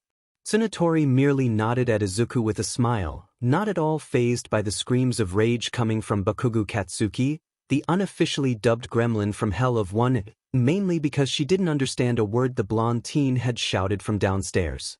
Both heroes in training slowly stood up. Izuku, who was leading the duo, had one for all brimming at 5% through his entire body, which should hopefully help if they suffered a surprised attack. Tsunatori Pony on the other hand was to offer support, mainly from range, since Izuku was certain enough he could at least stall either Bakugo or Todoroki for a few minutes, so she could either do ranged attacks or get the bomb. Sure, the plan was far from perfect, but that's because for Izuku, it was as much of a learning experience as it was a plan. I want to see how powerful Danger Sense is at the moment, so I can hopefully predict how powerful it will be in the future, and to see what else dating sims can do. Logically mused Izuku, keeping a vigilant eye out. As the air in the room was freezing, it was one of the reasons they were walking so slow. It was because of the ice. Ice had its advantages as well as its disadvantages. The main advantages that were the obvious ones was that ice could be used as a shield to absorb the worst of an attack, a way of transportation, if the quirk allowed it, and as a way to freeze opponents in place. The obvious disadvantages were potential hyperthermia, slipping on the ice, and the possibility of dehydration if the quirk used water from inside of the body. Let's see, because of the fact that Todoroki froze the entire building, he is most likely drawing the water out of the air. From the quirk apprehension test, he always gathered it on his right hand as well. Hurriedly mumbled Izuku, carefully walking at a slow pace in front of Tsunatori, his eyes rapidly scanning over the area, in case there was more to Todoroki's quirk than he first realized. So he has to use the right half of his body as a focus point for his ice, and he's the son of Endeavor. If I remember correctly, there was rumors going about that Endeavor saying something about a perfect child with a perfect quirk. Rapidly grunted Izuku, his mind drawing up every piece of information he knew about Endeavor, and what would be perfect about an ice and fire quirk. I could really use some fire now.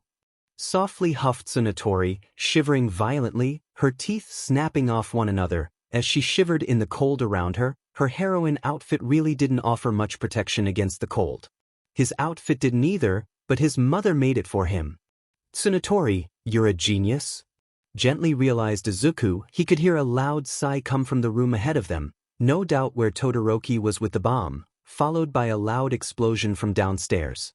Todoroki's quirk involves both fire and ice. The fire raises his internal body temperature when he suffers from hyperthermia, as well as melts the ice he creates, which releases water into the air. His ice then cools his internal body temperature when he is cooking his organs, and lets him use the moisture in the air. Rapidly concluded Izuku, he could hear Katsuki stomping around downstairs, no doubt to keep him warm so he would sweat.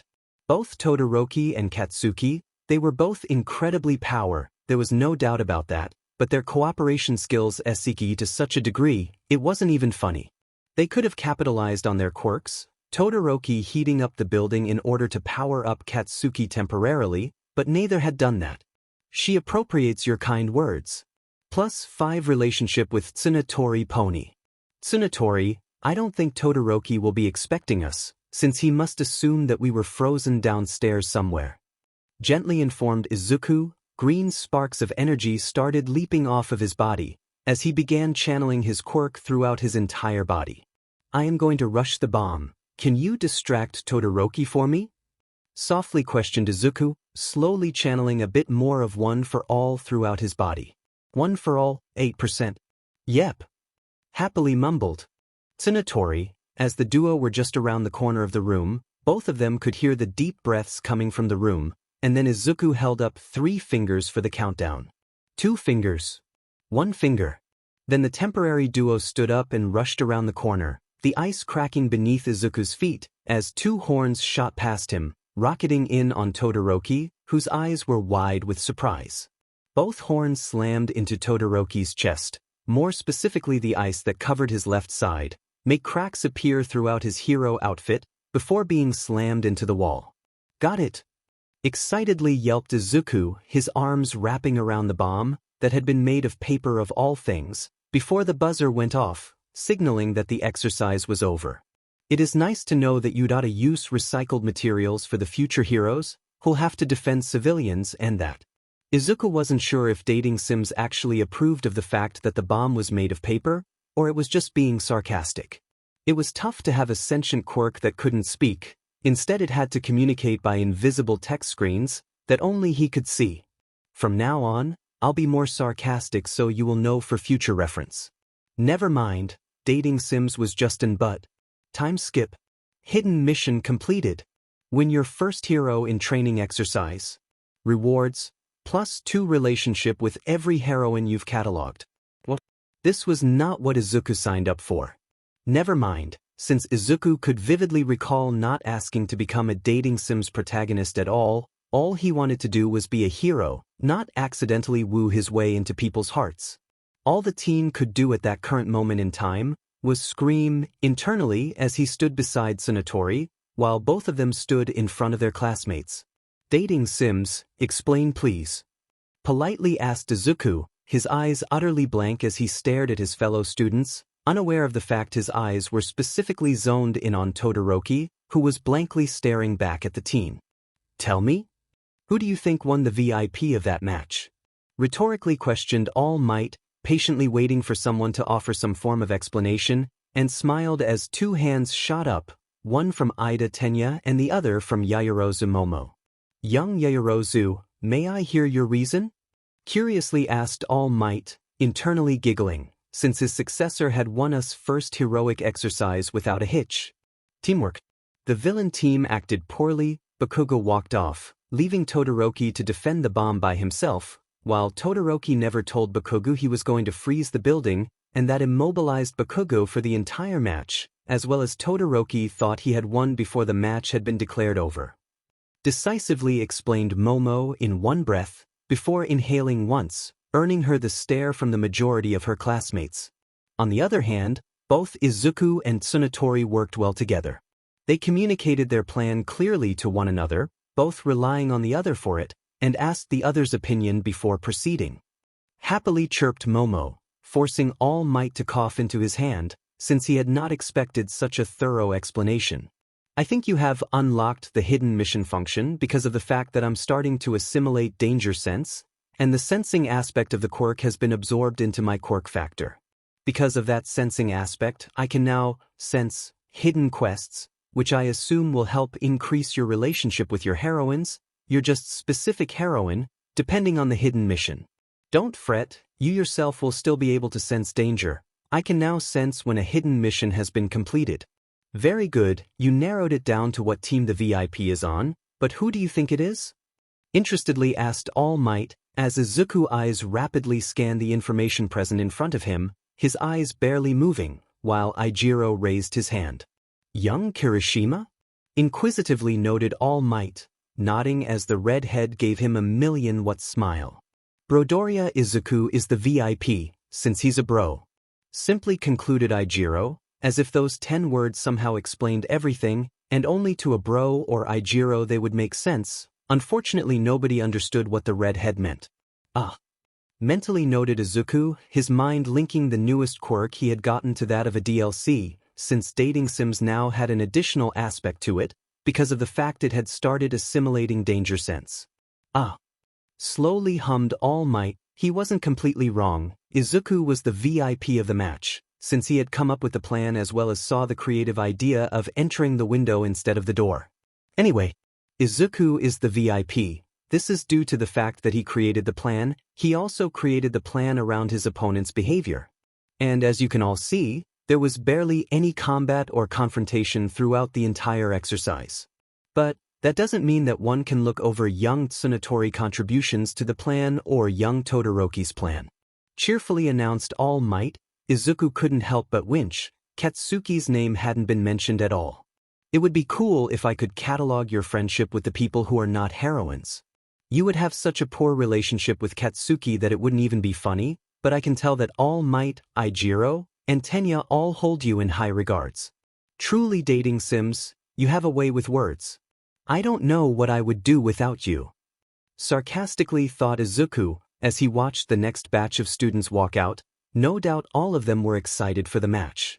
Yaoyorozu Momo and Kirishima Ijiro versus Yurikara Achiko and Tokage Setsuna. Turning around, emerald green eyes met bloody red. For once, Izuku didn't feel the shiver of fear race down his spine, as he stared into the eyes of his childhood tormentor. It was oddly empowering for the green-haired dating sims protagonist, knowing that he didn't fear Bakugo Katsuki anymore. It wasn't that Izuku was truly afraid of the blonde teen, he was more so nervous to be in his presence. If you want a quirk so badly, why don't you take a swan dive off a roof? Maybe then you'll get a quirk in your next life. It hurt. A lot more than Izuku wanted to admit, since a part of the green-haired dating sim's protagonist wanted Katsuki to grow up and become the hero he could be. Yet, Izuku could feel one for all rush beneath his skin, begging to be unleashed, forcing Izuku to bite down on the inside of his cheek, hard enough to draw blood, in order to prevent him from crying. When Katsuki B. remained silent. The two choices in front of Izuku were tempting, oddly so for a future hero, yet Izuku knew what he had to do. Time skip. Ow, ow, ow. Loudly hissed Izuku, rubbing his left forearm, feeling the torn muscles beneath his skin, due to the fact that he had temporarily went over his current limit with one for all. Fellow men! Loudly shouted the blonde-haired boy, who had a black lightning bolt in his hair. He was currently halfway out of his hero outfit, and was staring at everyone with a grin on his face. Our numbers are limited. Nearly a 2:1 difference, yet we have a gift 1B does not have. We have girls in our class. Girls! Happily hollered Kaminari Denki, immediately losing the interest of every other male present, much to his disappointment. Dude, be respectful. Loudly tooted Ijiro, but even he had a mild blush on his face, no doubt having realized that as well, though nobody could blame him. They were all only 15, and special things started happening in their body at that age, but they were respectful. Are you all right, Izuku? Concernedly questioned Tenya, peering over at his friend with concern clear in his eyes, as Izuku offered his friend a shaky smile to ease his concern. I'm okay, I just went over my current percentage limit. Awkwardly mumbled Izuku, and surprisingly enough, that gained the attention from every guy present, with the exception of Katsuki. +2 charm for sounding so nonchalant. Bro, how much of your quirk can you use safely? Curiously asked Ijiro, thinking that his bro's limit must be incredibly high at the moment, his red eyes shining in anticipation. 5%, but I can use 8% for a few seconds, and as you can see, it tears my muscles really quickly. Awkwardly mumbled Izuku, nervously smiling, since his current limit was only 1/20th of his total output, but that would change soon enough. Midoriya. Frostily spoke Todoroki, already changed back into his school uniform, ready to go back to class, and it was only mere curiosity that had stopped him from going back, since Midoriya had played him like a fiddle. You're not All Might's child, are you? Calmly inquired Todoroki, as if he was talking about the weather, while every other male paused, intent on hearing the answer. Ah, that's rich coming from you, Candy Cane. Deku's old man works in America, and could breathe fire.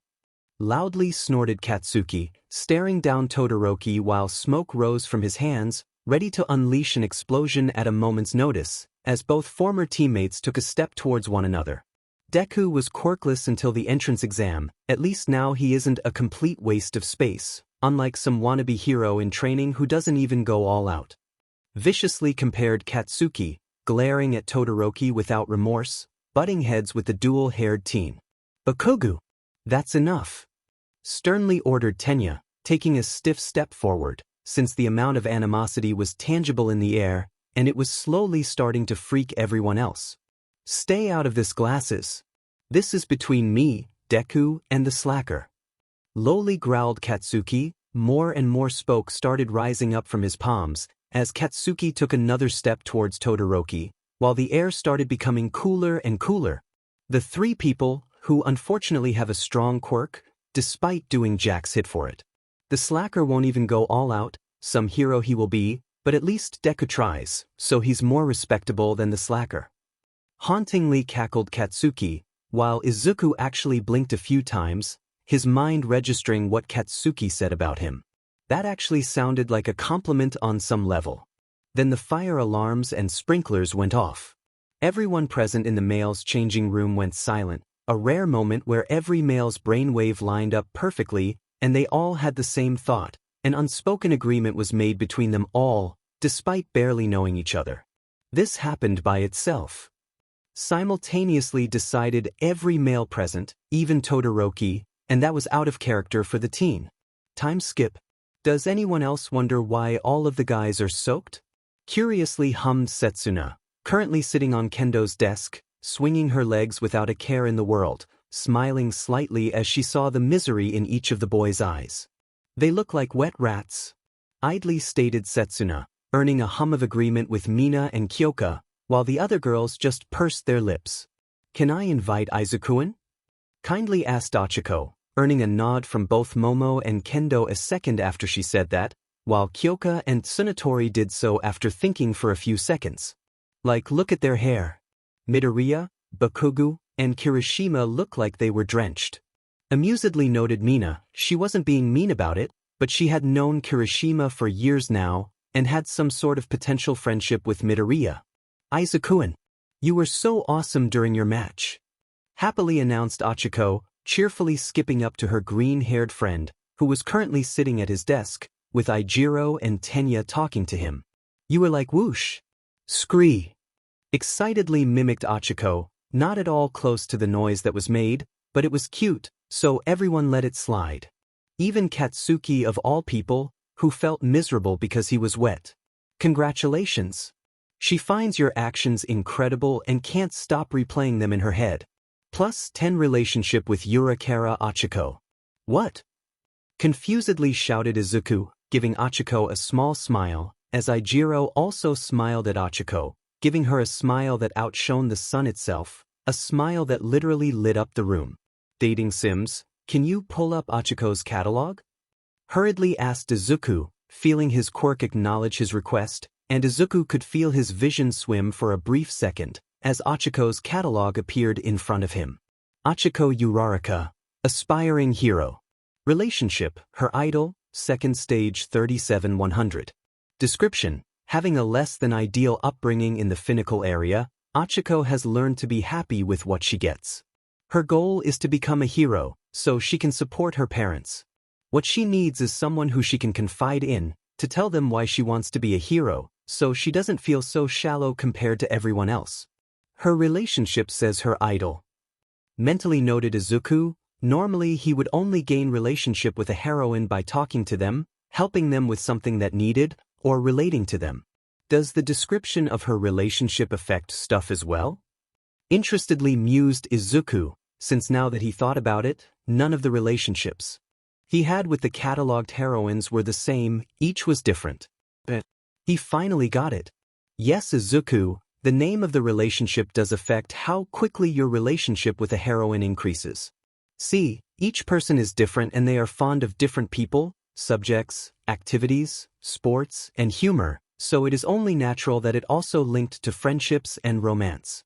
If you pay attention to a heroine's relationship title, you can potentially increase the rate at which you get relationship points with her, or keep it stagnant if you prefer. I'll be nice here and explain Achiko's relationship with you.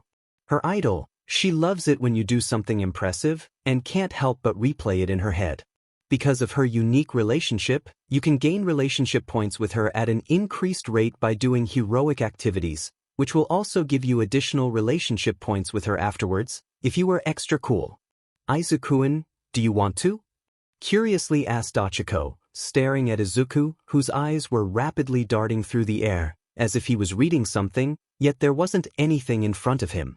"Weird." Amusedly noted Achiko, everyone had their habits, she just assumed that it was Izuku's one. "Ah." Simply hummed Izuku, smiling at Achiko in agreement, not entirely certain what he had agreed with, since he had not been paying attention at all. Look on the bright side, you can make friends with girls easier now. The flip side, Achiko would definitely be the first one to have a crush on him. "Okay, I'll see you later, Izuku-in." Happily hummed Achiko, all but skipping away from the trio of guys, as Denki stared jealously at Izuku, almost as if they were brothers and Izuku had betrayed him. "Damn it, Midoriya. What is it only you who gets to hang out with the girls after school and not me?" Defiantly wailed Denki, pointing a finger at Izuku, who was utterly confused as to why Denki was acting like this, but at least now he knew he agreed with Achiko after school. Uraraka, Yaoyorozu, Kendo, Jiro, Tokage, and Ishido. "It isn't fair." Childishly whined Denki, unaware that Izuku would happily have traded places with him, if he had known what he had agreed to. "Kaminari, if you want to hang out with girls like Brodoria, you gotta act like him," wisely informed Eijiro, gaining the attention from the electrical teen, who was staring at Eijiro and Izuku as if they were gods given mortal form. "You gotta be a bro to all." calmly claimed Ijiro. While everyone in the room sweat dropped, Mina was the only one who wasn't fazed at all by the redhead's claim. "Everyone, settle down," loudly grunted Aizawa, rising up from beneath the teacher's desk, still looking as dead inside as he did in the morning, and a sinking pit in Izuku's stomach told him the man hadn't moved at all. "I'm only saying this because Nizu told me to, but he told me he would help the boys find out why the sprinklers went off." Monotonously spoke Aizawa, his eyes solely focused on Katsuki, before they darted over to Todoroki, and finally to Izuku. "It was just faulty wiring, I think," calmly countered Katsuki. A bead of sweat started gliding down his face, since he knew that unlike middle school, he would get in trouble here for acting like an but. "Really? I wouldn't have thought that, especially with the smoke stains on the changing room ceiling," dryly counted Aizawa, not even glancing at Katsuki, as he was busy adjusting his sleeping bag, which looked horrendous, but only fitting for the teacher. "Now, if you all promise to behave, you can all go now, and let me eat my jelly packets in peace." Exhaustedly sighed Aizawa, his obnoxious yellow sleeping bag shifted slightly, before his arm emerged with a packet of jellies in his hands. "Yes!" excitedly screamed Denki, running out the door before Aizawa could even close his mouth, leaving everyone else behind. At least, things couldn't get any worse or weirder. "Right?" hopefully mused Izuku, as he saw Aizawa fixated on the classroom door, while Izuku's eyes slowly drifted over towards the girls he would be hanging out with after school. Time skip. Surprisingly, hanging out with friends after school wasn't what Izuku thought it would be like. It is not like he had ever done it before, but Izuku thought there would be something more than just sitting down and eating from McDonald's of all places. If Izuku could have changed one thing, it would be where he had to sit. On his left sat Ishido and on his right Jiro, which wasn't bad, since they were only acquaintances at the moment. Then Jiro's phone rang. "Haven't you people ever heard of closing a goddamn door?" loudly blared Jiro's phone. She looked somewhat sheepish when everyone looked at her, confused by her ringtone as she answered it, since none of them had ever heard of such a song, except for one person besides Jiro. "Panic? At the disco?" curiously asked Izuku, loud enough for everyone present to hear him, and then a gasp came from the phone. "She loves the fact you know ancient music. Plus 30 relationship with Jiro Kyoka. You're with a boy who has taste, take him home so I can meet him." Excitedly squealed a voice from the other end of the phone, making Jiro blush an atomic shade of red that nearly rivaled Izuku's face when he blushed. That is practically a third of the required relationship points to get to the next stage. Mentally screamed Izuku, now realizing how dangerous hanging out with girls outside of school could be, since now they could relax and indulge with their hobbies with friends. "Mom!" embarrassedly squeaked Jiro, nervously fidgeting with her left earlobe, as she held her phone up to her right ear, lowering the volume as she did so, and started listening to what her mother was saying. "Fine."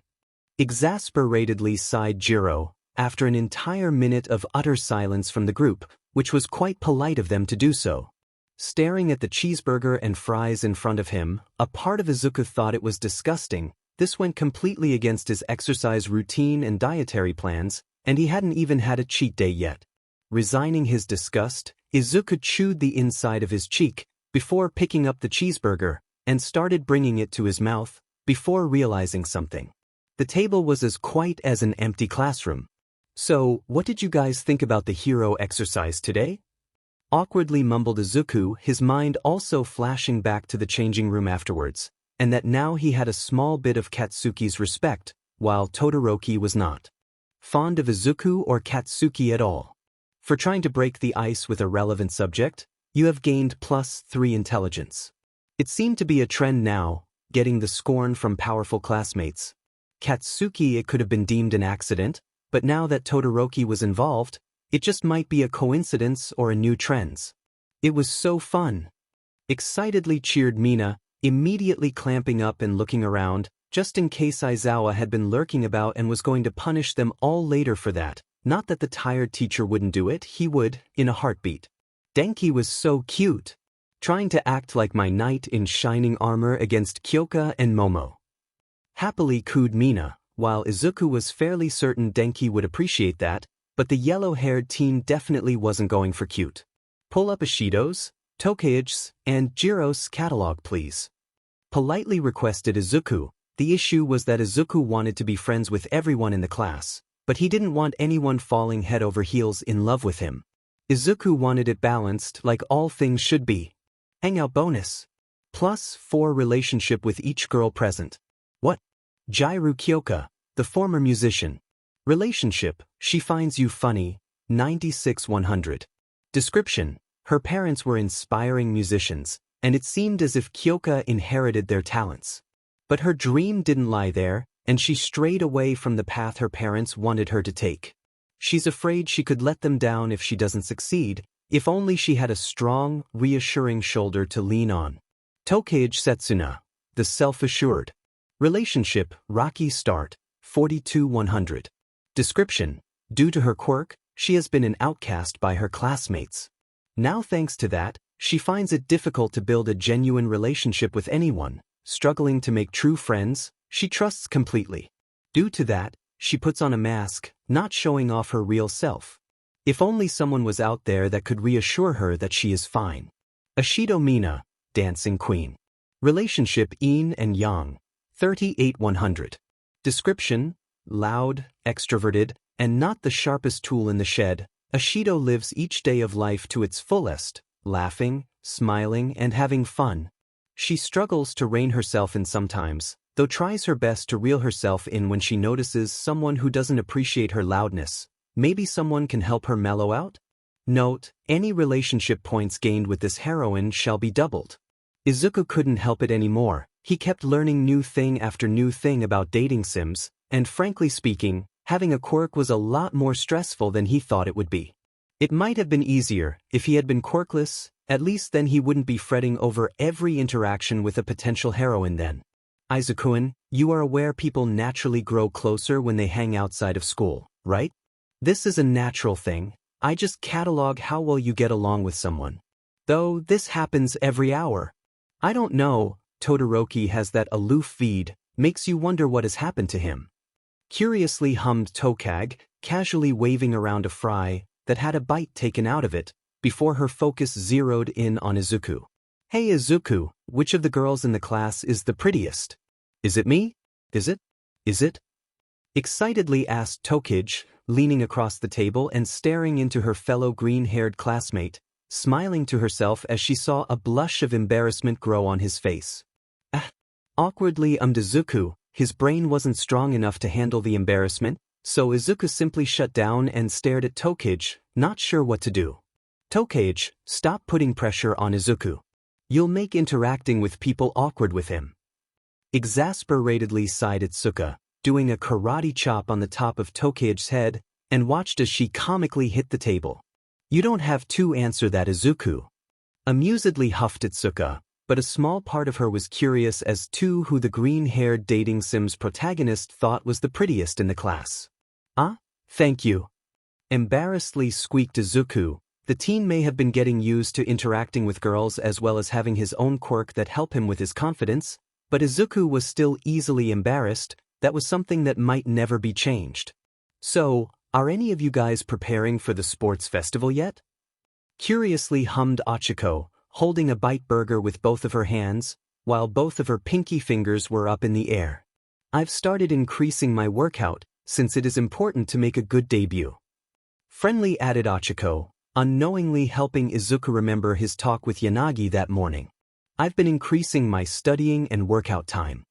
Happily added Momo, smiling in glee, already thinking of training with some of her friends on the odd day, which would be a nice change of pace.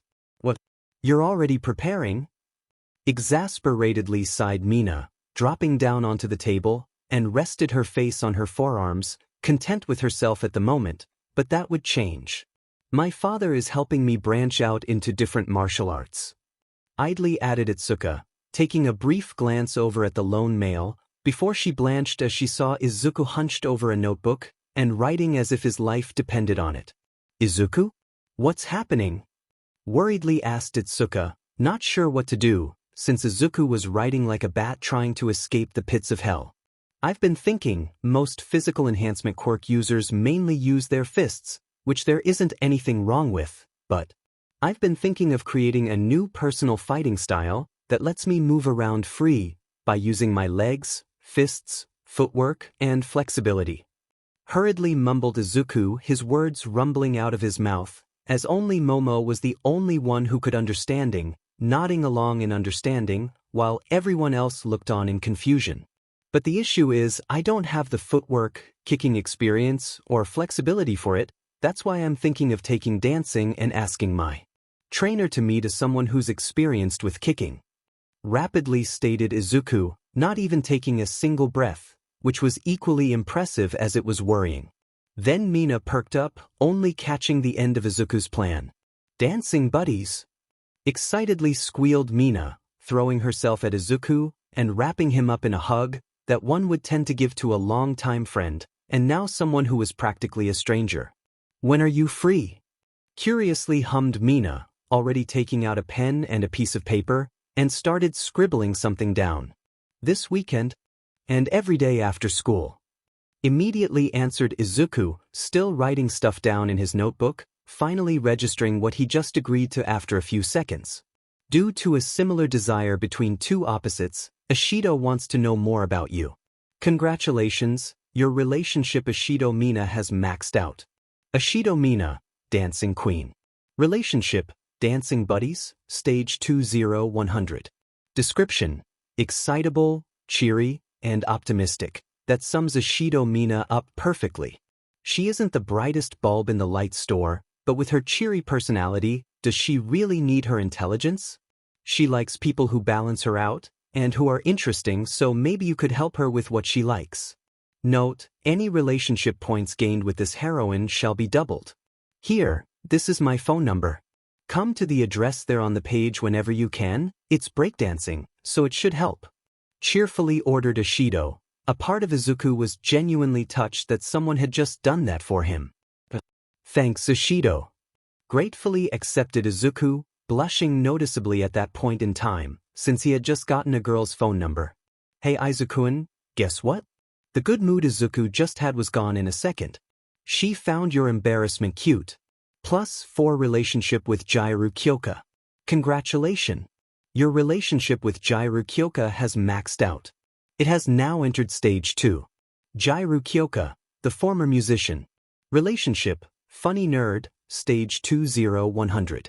Description, her parents were inspiring musicians, she has clearly inherited their talents, and now she is at a crossroad in her life. Does she want to be the hero she dreamt of, or be the musician she had dreamed of since she was a child? Because of her dilemma, she doesn't smile as much as she used to, and anyone in her position would appreciate someone she could lean on, and being funny would help. Izuku, why are you crying? Bewilderedly asked Ochiko, wildly waving her hands about, concerned over the fact that Izuku's eyes had just glazed over and had suddenly started crying. They're tears of joy. Emotionally realized Momo, clasping her hands over her mouth at how cute Izuku was, oblivious to the fact that they weren't in fact tears of joy. Instead they were tears of many emotions mixed together. Time skip. Toshinori Yagi sat quietly at his kitchen table. He didn't really use it often since he couldn't eat large meals, but it had been a gift from Endeavor of all people. It was a tad large, nearly taking up the entire room, but Endeavor didn't know how large his kitchen was, so it was a clear mistake. Currently the number 1 hero stared at his phone, rereading the text his successor had sent him, pondering on what to do. Izuku, I'm trying to learn how to incorporate my legs into my fighting style. I'm sending you a document on my plans.